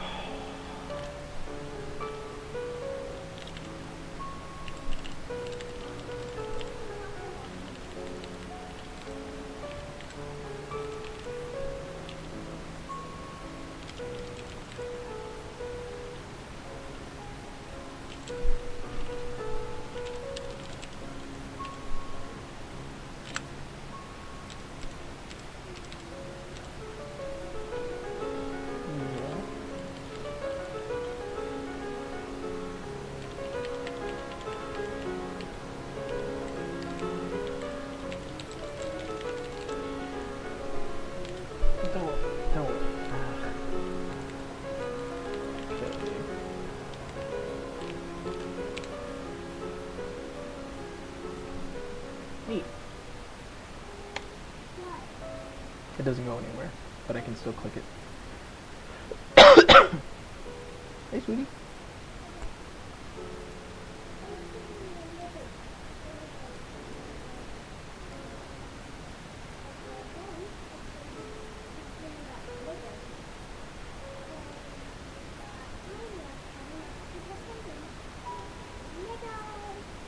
That's a good idea. Playing with Legos is always a good idea. Oh, here's Rainbow Dash.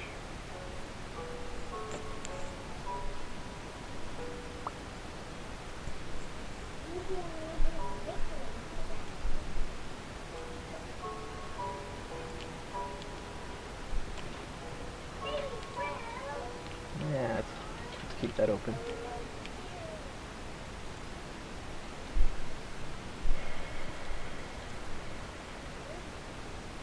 Make this renameable. Something about renaming a tab.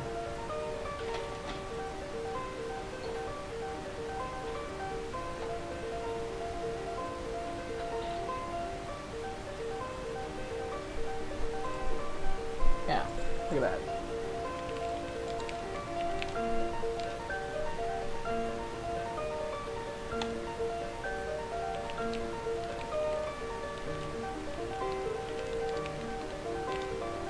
There we go. I'm renaming the tabs on my Chrome session. I really gotta get up with Chrome.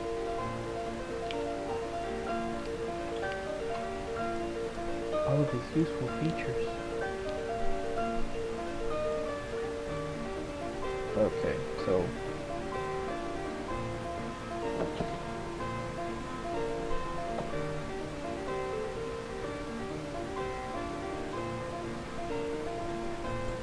that's fine. It's probably fine.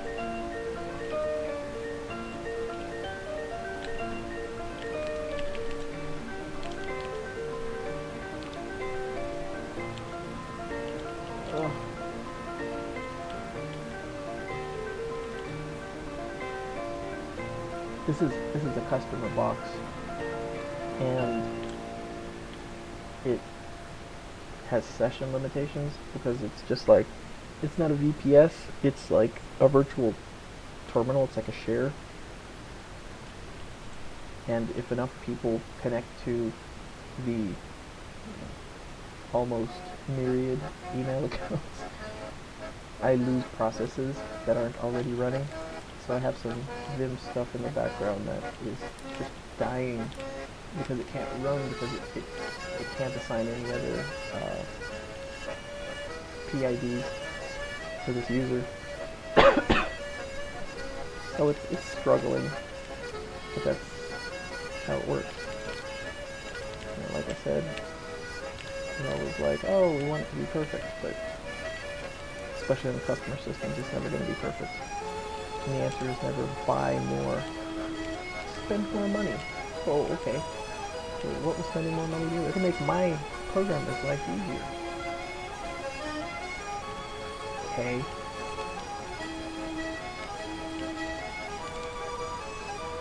You need to be a programmer who respects the client's budget.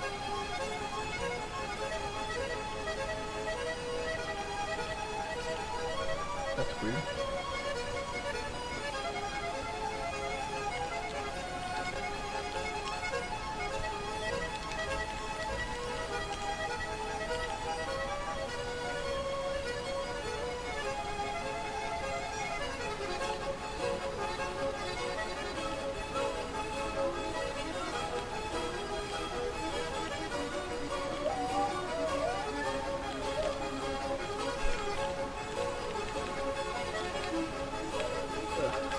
My beautiful airline is dying.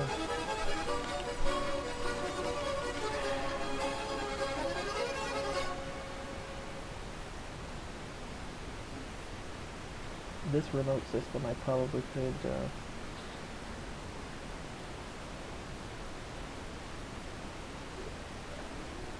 yeah, migrating browsers.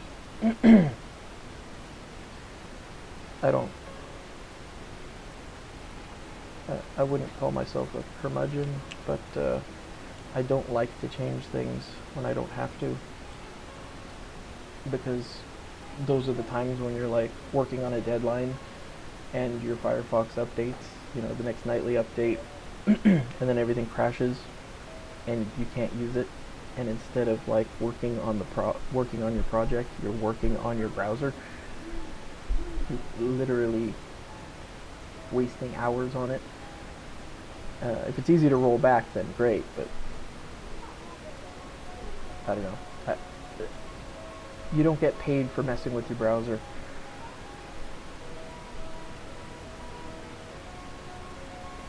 Yeah, you don't get paid for messing with your browser. Once you have everything set up, like your development environment is all configured and up and running, and all your libraries are working properly, then like you're good to go. Like, who cares? But that's when like one little thing gets twisted, and then everything starts to cascade and break. And that's usually what happens when you actually have the deadline, and it just, you just want to pull your hair out, and you're like, why did I do this to myself? So I am loath to make changes to anything work related. Even rebooting, I don't even like rebooting, even though this is an Ubuntu server, which I dislike.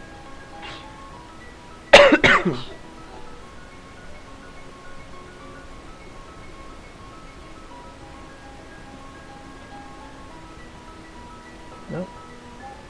No, and I don't even get file access. Oh, that's right. That's why Emacs didn't work. Oh, okay. The Emacs Tramp combo. Tramp is weird. I don't know about it. Where am I? Will you let me run? Oh, it ran. Okay. Yes. I will enjoy my airline. This is what I'm talking about. Like, it didn't work a second ago, and now it works. This customer environment is never exactly... Oh, right. Yes, I was making that change. Don't be like that. Right?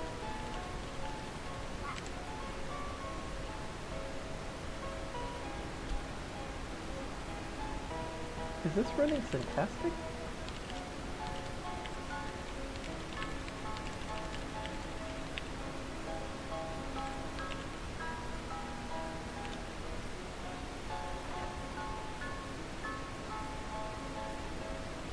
Why on earth would I think that I could run the plugin install?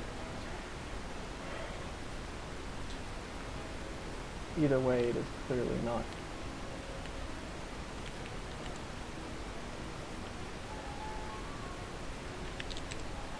Syntastic is not in here. Okay, whatever.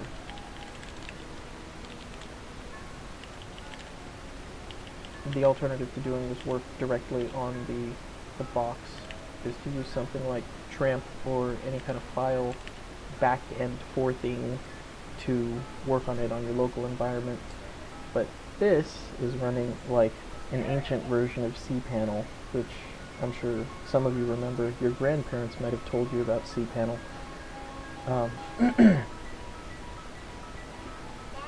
But suffice to say, it's... Hey, bud. That's good. I still like this.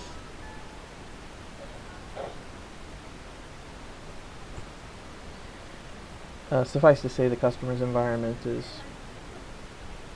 very different from mine and anything that I would even probably want to replicate. But even if I could, well, the proper thing might be to do I don't know about that. It would have to be like an auto GitHub, something that's syncing, so that I could modify, tweak all the files here, and it would sync over there, and then I could run real quick. Apparently, people think a REPL is a new idea or something. You just want to test the code as fast as possible. You okay?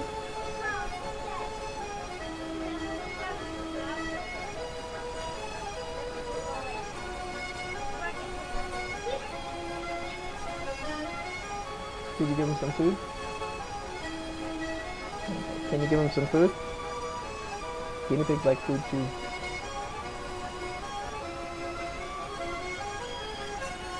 Yeah. A lot of businesses do use that old stuff. And that's why I'm coding in PHP. Because I love PHP. PHP is not bad. Picking up someone else's PHP problem is bad. Same with Perl. Perl is not bad. Picking up someone else's Perl project is bad. Check out some of the live streams that I have recorded. Some of them have freelance tips. Most of them have timestamps on them. So if you pop it open and go to the description, you should be able to see timestamps of questions that come in or any topics. So if you see anything related to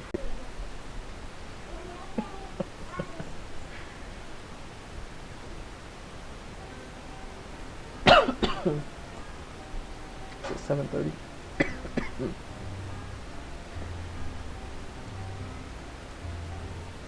Oh, right. Yeah, so that button was still weird. Why is the space here?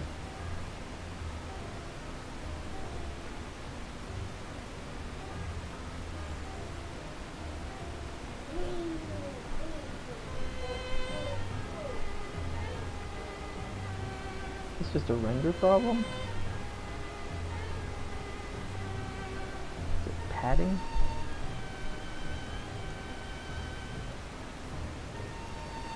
There's nothing in the code. Weird. Just browsers being browsers, dude.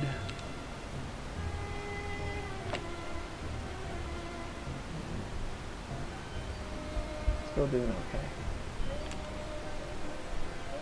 Oh, one other thing that was also very helpful to me in the freelancing.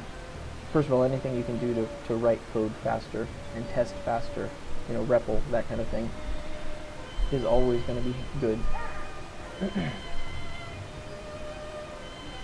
Master your text editor, whatever it is.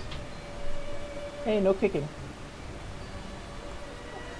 But this is a Linode server over here. So all of this garbage. Let's see. All of this. This is all one server.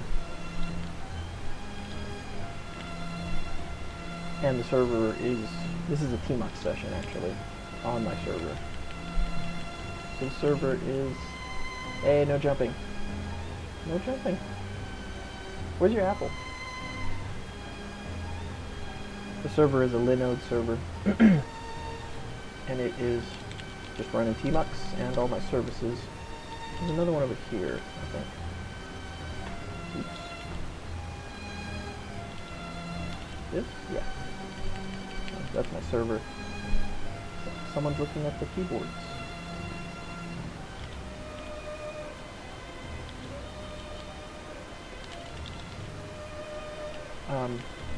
But all my the server is running all the services, and it's running tmux, which is maintaining my development session.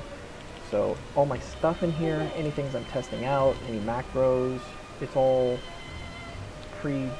not preloaded, but it's all persistent basically. This means that I can get up in the morning and work on this, and then if I'm in another location, I just SSH into my server, and my development environment is right here. It's all right here.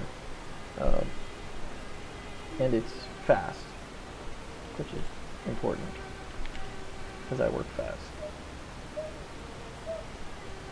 And even with this network usage, it's still quick. I had an i3, no, it was how was it, Core 4? I forget what it was. The other ThinkPad.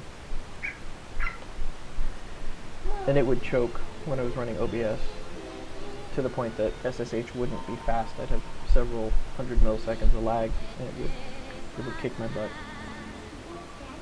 Yes, sweetie. 2 legs. She was standing up? Yeah. Did she walk around?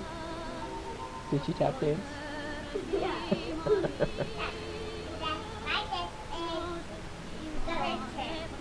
Maybe that's because we don't have guinea pig top hats.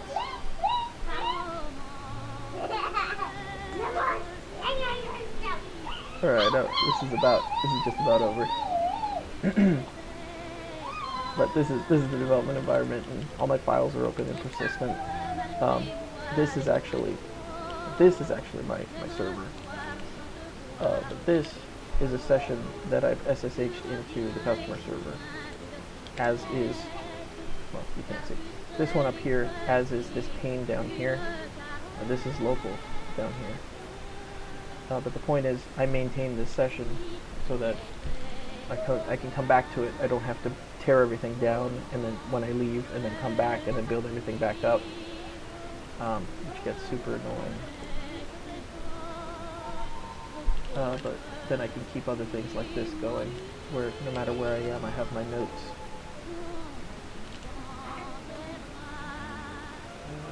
Control C, Control X, Control B. This is what I'm talking about with porting.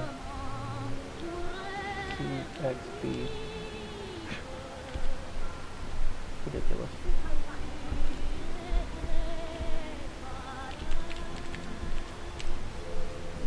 G, X.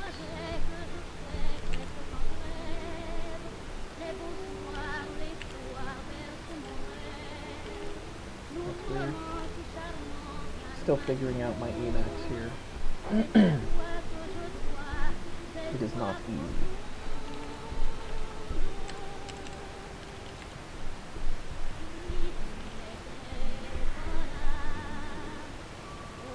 But that's done.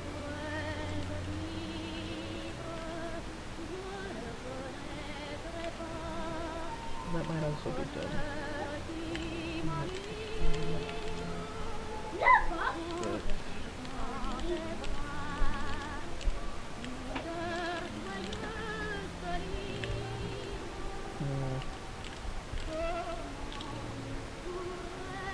Here, please set group flag on login. I think this is right.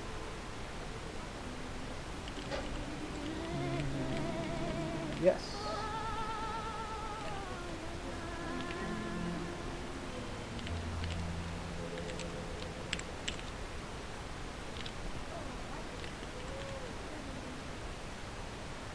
Is that correct?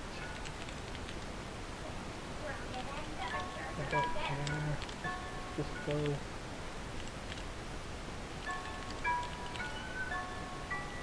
Yes, it is done. What do you know? CXB? Yep. This is how we learn things. Very slowly. Control C, Control X, Control B. But you can just hold down C. And then you're not doing multiple keystrokes, which is not so when you do capitals. When you have to do Control plus Shift, 2 modifiers. It's a bad idea. I would rather it layer with an individual modifier. Are you migrating from Vim to Emacs, or do you use both for different things? I'm doing all the things.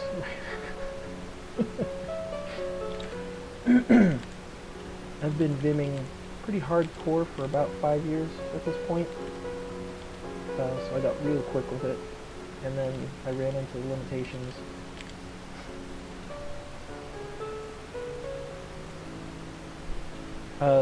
Look at the video called Integrating Tmux and Vim Clipboards. That video I discuss this migration a little bit. There's also a vlag that talks about it. But it's not an easy transition. But and I'm very, very comfortable in Vim. I've just run into the limitations. I've also found that I'm at a point where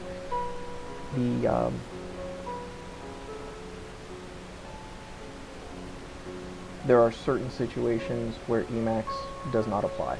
It does not work and isn't built for it, which stinks, and I could probably write something to make it built for it, but I'm not going to at this point. So I'm just kind of flipping back and forth. I really just started with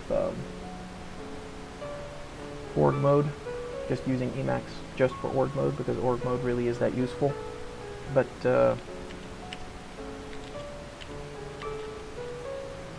hey, blurry face. Yes, sir.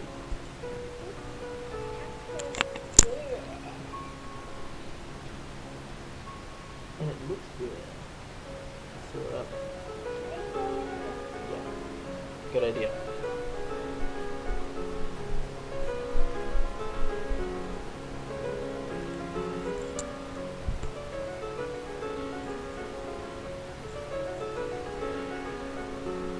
Where was I? Oh yeah. Emacs is moderately easy to start out with if you run the Spacemacs installation. Spacemacs takes heavy advantage of the concept of a Vim leader key, and it's literally self-documenting. You can get help very easily, and all of your options pop up as soon as you hit spacebar. So you can read what you're looking for, you can search for what you're looking for, all of the help and tips are available. Spacemacs is a little slow, but it works. My problem was I wanted to understand Emacs, not get along with Spacemacs. I wanted to do a full transition. Haven't gotten there yet, but I'm definitely incorporating more Emacs. I do think that modal editing is significantly better than the way Emacs does things, which is why I run evil mode in Emacs, along with some leader key stuff. I think that's a better way of doing it. But as far as integration goes, Emacs has been beat hands down. Not even close. There's a video of some dude, not some dude, he's a high quality skilled programmer, writing a Spotify client in Emacs in like 8 minutes or something like that. It's a mind-bending video, and definitely worth watching. This is after I was just talking about, I got 2 things done. I feel okay about that. I also added more to this. As I've been talking about, that Firefox nightly build idea, the fact that you're changing things. If you're in work mode, switching editors is difficult. You need to make a pretty significant cost-benefit analysis to make that kind of a big change. Oh yeah, Emacs is wonderful that way. Also, if you do, you can download Orgzly, O-R-G-Z-L-Y, and it will allow you to open up and search your org mode files. Because org mode is excellent and you should use it. Pretty much full stop. I used Spacemacs just so I could interface with Emacs without having to learn all of the key chords and all of that garbage, because the key chording is bad in Emacs. It's not good. Spacemacs fixes that, as does Evil, but getting Spacemacs running is simple, and getting Evil running is much more difficult. So org mode is worth it just to get it. Org mode makes Emacs worth it just by itself. But if you can get that going and you sync your files to Dropbox specifically, first of all, I've never had any problems with Dropbox. It's been excellent all the way around.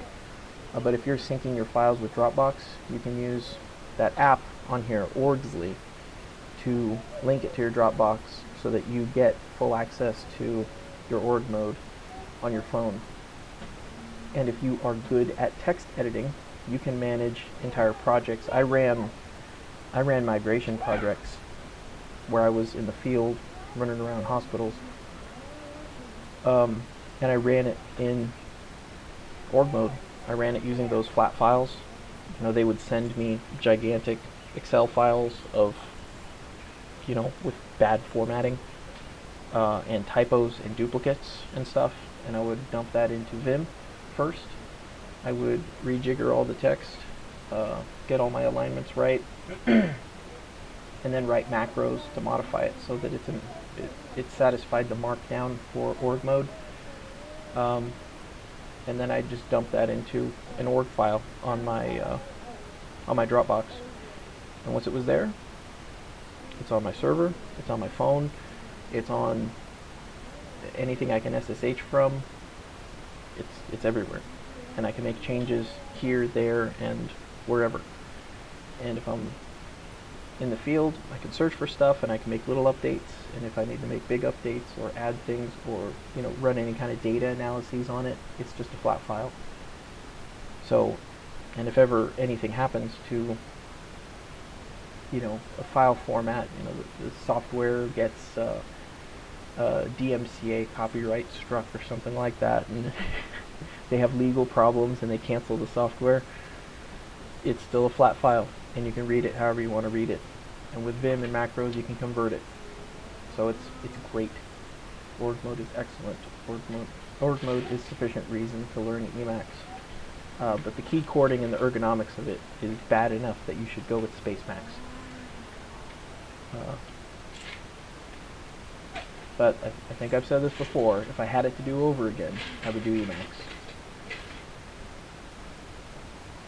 I would have to do it with Evil and leader keys, or use Spacemacs properly. But if I had it to do over again, it would be Emacs.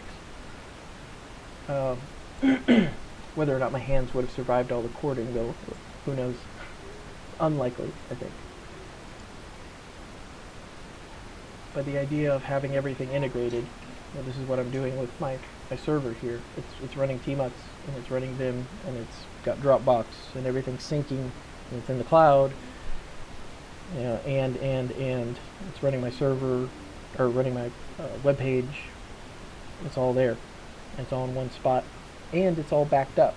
It's synced through Dropbox to a number of devices.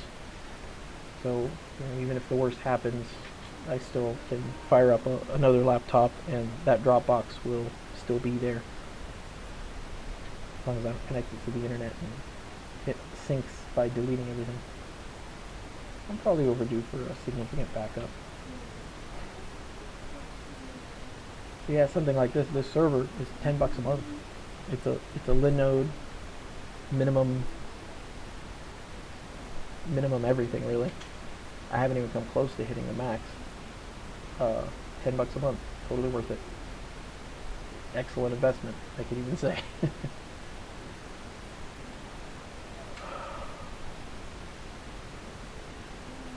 Okay. I think I'm needing to get ready for work here, or physically relocate myself to work. And this, for as much Chrome as I had running, it didn't choke out the i7. So I'm aware that there's a strange squishing effect going on here, and I assume it's on my video output resolution, because I was tweaking that for the virtual desktop thing. Yeah, so I'll see how this came out on the actual YouTubes, because once I can replay it and see what the quality is. The last time it was pretty good. I'm also in a different location, further from the Wi-Fi. Actually, the furthest from the Wi-Fi I could actually be. So I hope that everything's working all right. I am communicating, so that's good. I would like to do this some more. It'll probably be around the same time. So I do certainly like helping people out. Plus getting literally two things. Count them. 1, 2, 1, 2. Yeah, 2 things. Sometimes that's all you get.